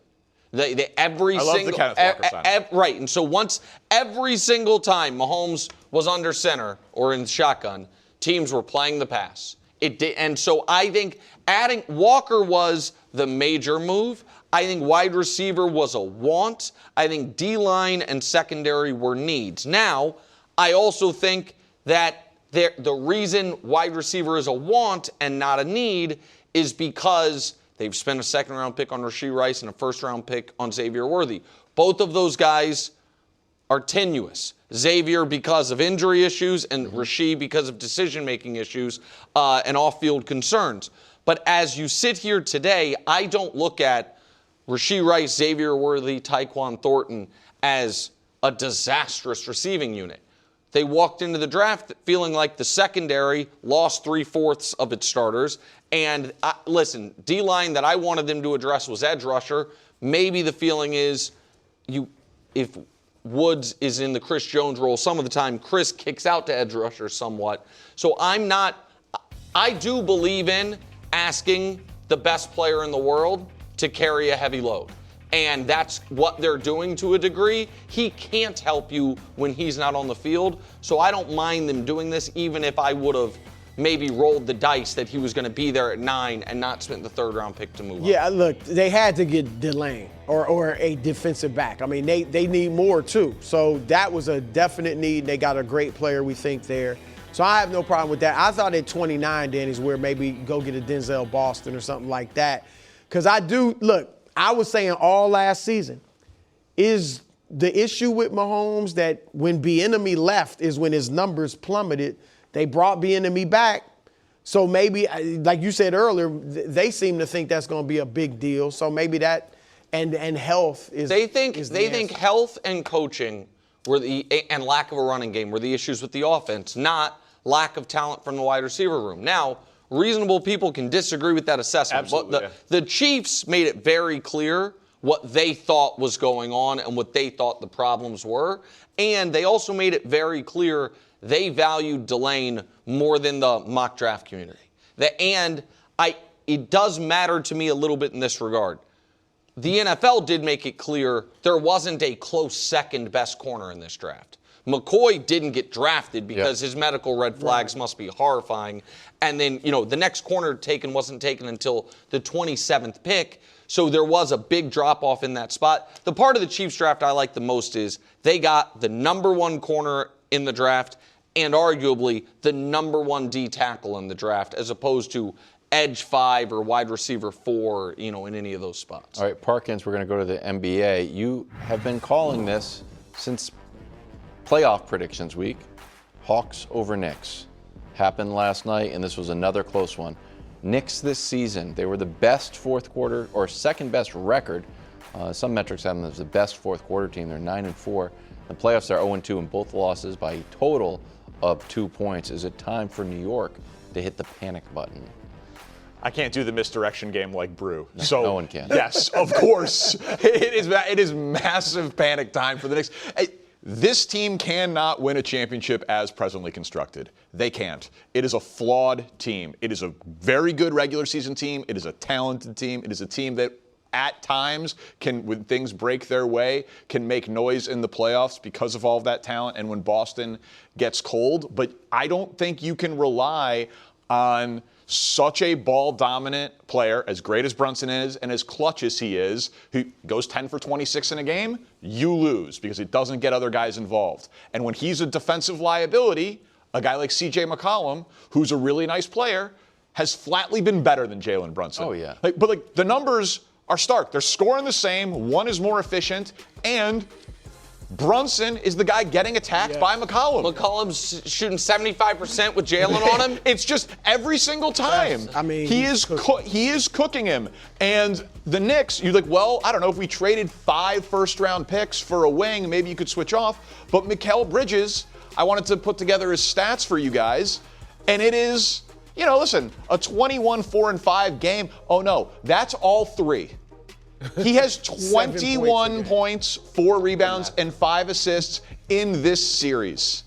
It's a flawed team, man. They are going to lose to the Hawks, and they're going to have to blow it up. It doesn't work in the playoffs long term. It doesn't. I'm not conceding they're going to lose to the Hawks. Obviously, they are in deep trouble at death's door. Sinking fast. It was amazing. People should One go back and watch. foot in the grave. All right. But to your point about Brunson, Cat is averaging 21 and 11 and 2.5 blocks. I'll give him. He had a couple nice blocks late yesterday. On 57% shooting, 73% true shooting, and he's got 37 attempts, 12 a game. And Brunson's got shooting 42%, has 71 attempts. That's 24 a game. You're the math expert. That is 24 shots a game to 12 shots a game for your second best player, who's a legitimate all-star. Like, they got to get, and some of that's on Mike Brown. Obviously, some of it's on Brunson. It's kind of been that way, not that big of a discrepancy all year. But Towns is a huge physical advantage for them in this series. They got to get him more involved. Not just him getting involved, but them getting him more involved to win this series. Listen, if they lose the series, it's a catastrophe. Yes. There's no denying that. You picked Hawks in 7? Hawks in 7. I picked Knicks in 7. Do you still think it goes 7? I mean, you might feel like it's now Hawks in 6. Maybe Hawks in 6, yeah. So if they get to 7, quick, I don't want to cut you off. You're fine. You will just feel like the Hawks are going to go into the Garden and win that game. Yeah, I think because at this point, if it gets to 7, you'll feel like the Knicks have the advantage. They will have the advantage, and they'll be at home.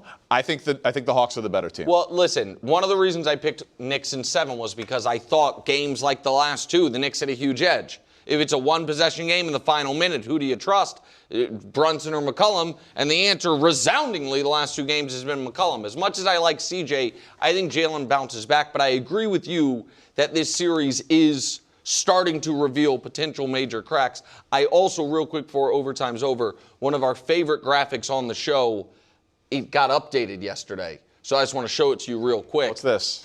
Just career playoff games, as many turnovers as field goals made or more. Harden moved his up. Harden moved his up to 43. By the way, not all bad for Harden. KD also went from 7 to 8 with his latest game. Okay. Bron and Steph still, just wanted to keep you. I mean, that's not a bad list to be on.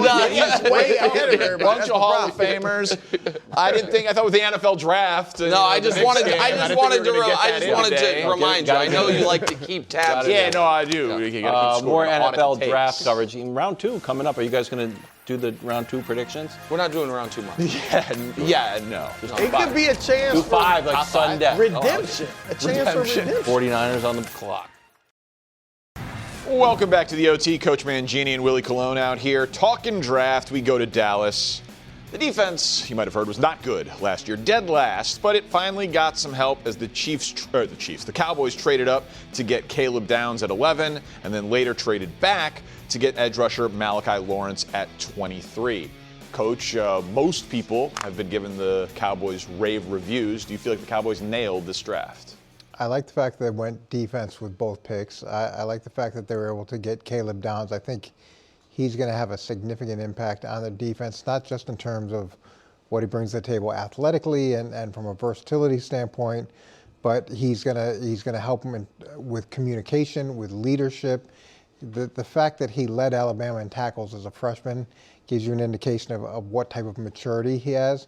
So I really like that. The second pick seemed a little early for that pick, and they must be seeing some things that I don't see. I'm not seeing the production in the running game that you'd hope from a player like that. And I like the idea.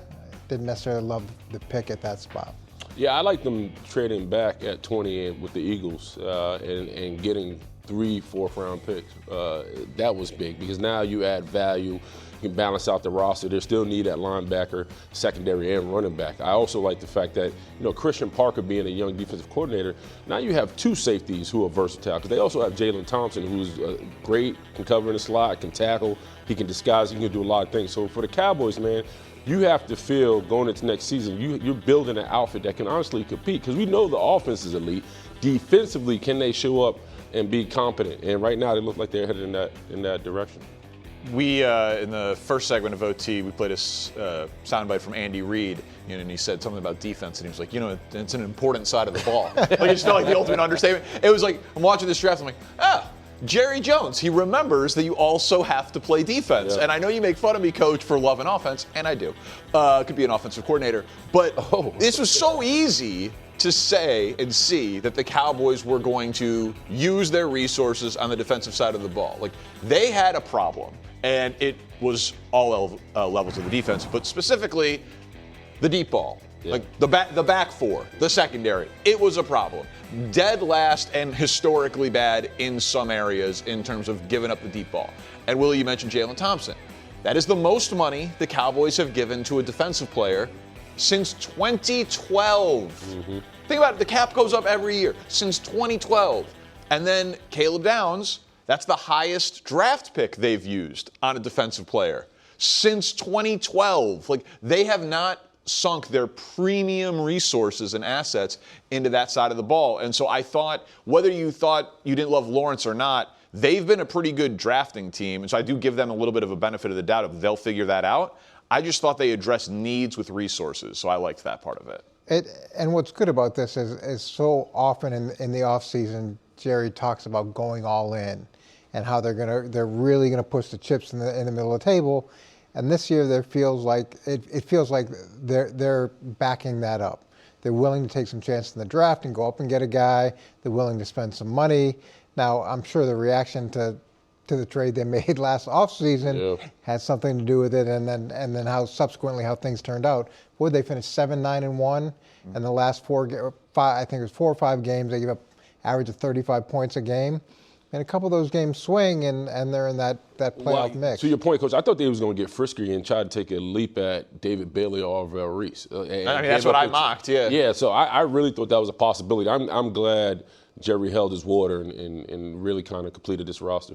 And you're right, the extra draft picks, it's more darts to throw at the dartboard for some more reinforcements there. Let's go to the other team in the NFC East that had a big night in the draft. That would be John Harbaugh and the Giants. 2 top 10 picks. They get the aforementioned Arvell Reese at 5, and then Francis Mauigoa, the top tackle, at least on a lot of boards. It was, him and Fano. But here's head coach John Harbaugh on his first draft with 2 top 10 picks as a coach of the Giants.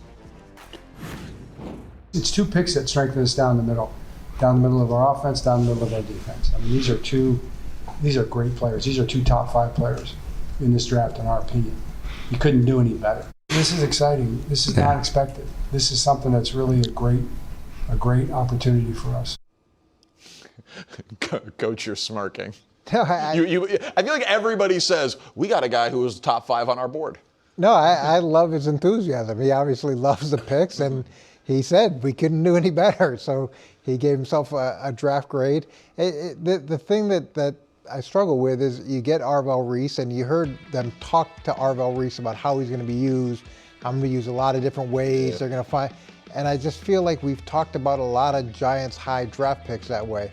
They're going to be used a lot of different ways, and unfortunately, you need to be able to use them one specific way the bulk of the time, and then figure out this sort of nuances.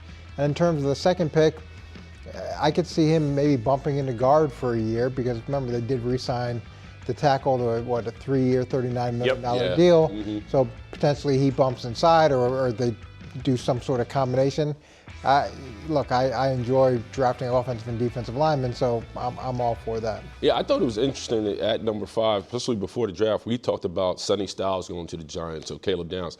They went ahead and got Arvell Reese. So I think there's a plan to say, all right, we have Brian Burns, we have now Duke Carter, on top of we got Arvell Reese. I can see this defense shifting to a 3-4 where you can get all of them on the field at the same time.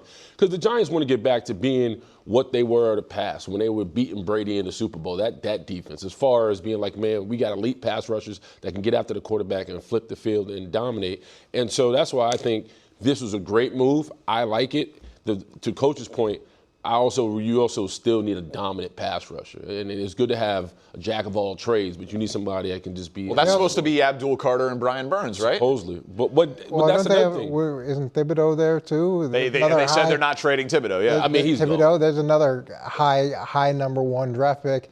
And look, it's great to have 1 million pass rushers, But if nobody has to throw the ball because they can run it down your throat, Dexter Lawrence, he's no longer there. And they were, 31st in the league last year in stopping the run? I guess that was kind of my question, because Mauigoa, you take an offensive lineman. If you hit, we praise it. If you don't, That's what it is. Right? And so that's helping on Jackson Dart, and you can't crush that pick. Arvell Reese has such a high ceiling, but everyone is now talking about the fit. It feels to me like the pressure for the Giants is, Burns they gave a ton of money to. Abdul Carter, top pick. Thibodeau, who they say they're not trading. Top pick. Reese, top pick. How good does the Giants defense have to be next year? Are they expected to be a top 10 defense next year with all that talent? Not if they don't plug that hole in the middle of the defensive line. They have a chance to go get DJ Reader, which they have to get at this point. At this point, you got to get some big beef eaters in the middle of that defensive line, because even with Dexter Carter, they were giving up 5 point. Dexter Lawrence, excuse me. Even with Dexter Lawrence, they was giving up big chunks on the ground. So. That's still a big how need. Demoralizing it is when people can just run it down lean your on throat. And you know how uplifting it is, especially as an offensive lineman, when you're just chunking yards. Yeah, you put your quarterback in cruise control, and you're like, let's go win. Yeah, all play action looks great. They don't blitz. Everything's slowed down. Yep. It's terrible. Yep. So you guys don't seem as high on this as I was kind of expecting you to be. Well, because we watched the Giants last year have trouble stopping the run. You just gave away your best defensive tackle in Dexter Lawrence, and you haven't drafted anybody to say, all right, that's our answer. So yeah, we love the bells and whistles, but you still got to be able to stop the run, especially in a division where you have Saquon Barkley, and we expect Saquon Barkley to have a better year than last year, right? We know that the Cowboys are going to be better on the ground. So and even the Commanders. So I don't know. I think it's good. It's fun. But it has to work. All right, listen, find a beef eater. You can find that guy in the second round. You think so? The third. Not everybody wants that smoke, man. Just go find a 350-pound guy, plug him in the middle, and then let all the fast guys rush off the edge. Not the guys at Waffle House, Dan. Isn't that how it works? Not that easy. Okay, time now for a little NFL draft edition of He Said, We Said. My blue eyes really pop at that animation. You know what I'm saying? Yeah. My baby blues. There you go. I like it. Thank you. I'm the only one who noticed. Can't sue me for slander. First up, head coach Sean McVay on the Rams. They took Ty Simpson, 13th overall. Ugh. There was a lot of players that we liked, but when you do look at it, I think the thing you liked about the body of work is, let's make one thing clear. This is Matthew's team. And you get a chance to be able to address, the backup quarterback. We've got Stetson. We've talked about the importance of Jimmy. We're always going to make decisions that we think are best for the short and the long term. But, we'll be excited to be able to get to work with him, and that's where we're at. Will you? Are you excited? Because you were talking about Jimmy G and Stetson Bennett a lot when you just used the 13th overall pick on a quarterback. Listen, I find it ridiculous. Devontae Adams, 34. Go get Makai Lemon. Go get Kenyon Sadiq. Go get Ruben Bain. Get someone to help you. What's the goal? Win a Super Bowl this year? This offends my football sensibilities. Ty Simpson needs to be excellent and win a Super Bowl for the Rams in order to justify this pick. I think it's completely insane. Yeah, I'm with you, DP. And what was troubling about this, too, is, this is a guy going into the draft. People will question if he was even the number 2 quarterback in the draft. And I even think if you're Matthew Stafford, you don't come back and there's the campaign for the Rams right now is burn the boats, right? We're all in. We're going to get our guy. You did nothing, and then there's this logic. Well, we want to stay away from being in quarterback purgatory. Well, when Ty Simpson's ready to go, who knows what the Rams look like, right? Who knows what he's going to look like? So I just feel like it's a big swing and misses. I hate to see it for the Rams. There are two schools of thought, and you do have to look short term and you do have to look long term. And from an organizational standpoint, you have an older quarterback, didn't know whether he was going to play last season in the summer. There's some questions. Jimmy Garoppolo, is he retiring? Is he not retiring? I get all of that stuff. And I understand the Green Bay model where they went from Favre to Rodgers to Love. That's been very successful. There's not going to be any clamoring for him to play because Stafford's so well established. That's a positive too. But all that being, and look, if you have a conviction on the guy, great. You have a conviction on the guy. But to your point, you've got a team that's in the division with the Super Bowl champs, with the 49ers, so close to winning, to being in the Super Bowl last year, and now to not add a piece, it's a tough decision to make. And also, why not trade back? Unless they knew something none of us knew, which is very possible, why not? Right, I said trade back just to trade back to 17 with Detroit. Detroit gets to take the guard and jump in front of the Ravens. Then, were the Jets going to take him? I will say, as I talk out of both sides of my mouth a little bit, if the Browns would have taken him, I'd be like, terrible pick. But because it's Les Snead and Sean McVay, I'm like, oh man, maybe he's awesome. Like, the team that picks you does give me like the benefit of the doubt. Like, oh man, maybe Ty Simpson is great. But you just drafted a quarterback who only had 15 starts, and by the way, is injury prone. It wasn't like you got the cream of the crop. And it didn't sound like Sean had any interaction with him prior to the draft, so it didn't feel like it was Sean McVay's pick necessarily, and his body language didn't convey an attitude of, wow, I'm really excited about this. Next up on He Said, We Said, it's Bears general manager Ryan Poles on a pick that most people really liked, Dylan Thieneman, the safety at 25. We're talking about the board talking to you. He was standing out. He was elevated on the board at a spot, so we kind of work lateral and see who else is up there. And he was the number one on our priority list. We take the board before, obviously, all this kicks off when we sequence it, and he was the top sequence guy. So the Bears have overhauled their safety position in 1 year. They lost Jaquan Brisker and Kevin Byard, then they signed Kobe Bryant, and then they add this kid. And the tape is fun, and the combine is fun, and he runs a sub 4.4 40, and he hits. The unicorn. It's like there's a lot to like about it. You don't want to say the other part? Oh, listen, the fast white DB. Oh, okay. That's the unicorn. That is the Caucasian no, listen, part, aspect of it. I'm a fan. But also like a plug and play day one starter. Yeah. They had nobody. They had nobody at that position. He will they take an edge rusher, he's in the rotation. They take a defensive lineman, they're in the rotation.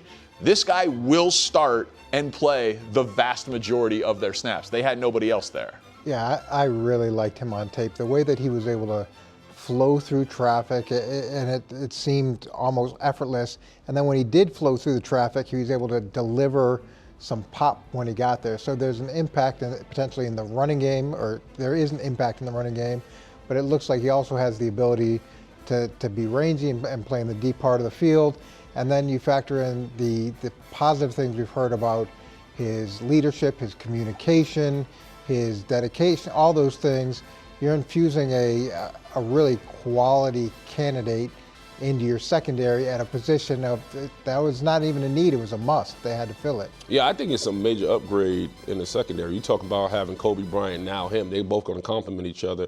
And on top of that, I'm surprised he landed. I thought the Vikings was going to grab him. Everybody thought the Vikings. Yeah. So the fact that the Bears are like, hey, man, he's our guy. We love him. They went with him. Congratulations to the Bears. They still need an edge rusher, though. Well, yeah, and so the argument against it is it's a deeper safety class, and they've got 2 second-round picks, and maybe that. But if he was the top safety on their board and he's a plug-and-play starter, you go and do it. He's got a shot to be really good. Listen, and mock drafts are funny because he was slotted 18, they get him at 25, so everyone grades it as an A+. Possible the mock drafters were wrong, but for today, the Bears. They won the offseason yet again. Four years in a row, baby, winning the offseason for the Chicago Bears. And finally, last up on He Said, We Said, the team that had the busiest first round, the New York Jets, not 1, not 2, but 3 first-round picks. Here's their head coach, Aaron Glenn, on the Hall. When you have targets, you identify guys you like, you love, you go get them. And that's exactly what we did today. And anytime you could bring guys with a winning background on your team, that only helps the morale of your team. Man, to get 3 first-round picks and the caliber of guys that we got, the personality, the mentality, the football character, all those things are huge, bringing those guys on our team. So I loved all 3 picks. I had them taking Bailey over Reese for the surefire, pure edge rusher. Yep. Just felt like that was more of a direct need for a team that needed to nail that pick. Sadiq, I love a high ceiling guy. If you're a huge mountain of a man and you run a faster 40-yard dash time than Jahmyr Gibbs, I'm interested. I'm interested in that athletic ability. If we called him a receiver, he's just labeled as a tight end. Like I know he doesn't block, but he can run fast and he can jump high and he can catch the ball. I'm interested. And then every single thing you read about Omar Cooper is he's like Deebo Samuel. Yep. So it's like A.D. Mitchell, Breece Hall, Garrett Wilson, Sadiq, Cooper. That's a lot of weapons. Now, you don't have the quarterback yet, but that's a lot of weapons. I thought it was a fun draft for the Jets. Yeah, I understood the reason they went with Bailey over Reese and proven versus projection. That made sense to me. The tight end, like I said before, do you want to draft a tight end? Do you want to draft a wide receiver that's labeled a tight end? And it's a little bit of that right now. Can he develop as a run blocker? Sure, you can make some strides there. I'd like to see him a little bit better in terms of getting off bumps and moving down the field and creating some space with his body. But he's a vertical threat right now, and that's an obvious thing and an upgrade for him. And in terms of their last pick, if you're getting Deebo Samuel, that's fantastic. Didn't love the negativity of getting called out by the head coach during the season. Yeah, I'm going to take Aaron at his word in terms of the process they went through. Sounds like he's really happy with all of their football character and character in general. Yeah, I think we're all saying the same thing. I think when it comes to David Bailey, he just seemed like the safer pick. But I mean, there's still questions if he's stout against the run, which is in Pittsburgh, we rather say whoa than sick him. So the fact that he hasn't put that on tape yet is concerning, but they went with it. Sadiq, I just discovered him. I'm going to be honest. I looked at tape. He is a stud. They used him a lot of motion. He'll be a mismatch against any linebacker. And you were shocked by the pick, though. I was, but I understand it because the Jets need to get younger and more talented, right? And this kid obviously has a lot of talent. And listen, the league plays a lot of 12 personnel, so you got Mason Taylor, now him, could be highly productive with Geno Smith. And the Omar Cooper is just a home run. He's going to be hell in the slot. Which one of those guys is going to block at the point of attack? Well, hopefully Sadiq. That's the one that has to show up. There's a lot of skepticism there out of you, Coach. We were all positive. We were all positive. They both are very good receivers. Yeah. Very good receivers. That's not the only thing that you're going to be asked to do? You typically do have to block at some point. You have to block. It's a big part of the game. You got to block. All right, welcome back. Let's go right down the road to Philadelphia. Jalen Hurts, another new weapon. Wide receiver Makai Lemon, 20th overall pick. They trade up to get him. Here is Makai Lemon's message to Eagles fans. Take a listen. They getting a dog. This is ready to work, for real. I ain't doing no plan. That was a great post-draft interview. You don't have to turn your back on the camera and the interviewer, but he was playing to the crowd. Hey, man. Talking to his people. The guy's L.A., Hollywood. He's a showman. Willie, how should Jalen Hurts feel about the pick? Well, first of all, I'm upset that the Eagles swooped in and stole him from the Steelers. That was not fun. Kind of hilarious. It was bad, man. He was supposed to be our new Hines Ward. That was supposed to be our guy. Nevertheless, man, I'm curious because he makes his hay in the middle of the field. You know who has trouble throwing in the middle of the field? Jalen Hurts. It's a great point. So we'll see how that works out. But he's a stud. I've been watching him through the whole draft process. I think he's going to be a hell of a pro. What I love about the Eagles is when there's a problem or they think there's a weakness, they flood that problem with different possibilities. They've gone and gotten receivers through free agency, and now they go and draft Hollywood Brown, Dontavian Wicks. Yeah, now they go get their targeted wide receiver in the draft. They trade up to do it. They have that conviction. That, to me, is what separates them from a lot of organizations is the way that they attack problems. How about that, though? You're right for Pittsburgh. The draft is in your city. There's 300,000 plus people there. For anyone who doesn't know the story, Makai Lemon is on the phone with the Steelers. Literally. They're saying, we are going to draft you at 21. And the Eagles trade up. He should have never picked him. With their hated rival, the Dallas Cowboys, to jump their in-state rival, the Pittsburgh Steelers. You usually don't make the call till you're on the clock because you don't want to tip anybody else off. Bad job by your Steelers. No, I'm not saying. I'm just saying that's typical he's not saying protocol. I'm saying it. They stole him. Makai Lemon's going to end up being awesome and haunting the Steelers for about a decade. That hurt, Coach. I didn't even think about that. That might hurt. Enjoy the draft. We're back on Monday.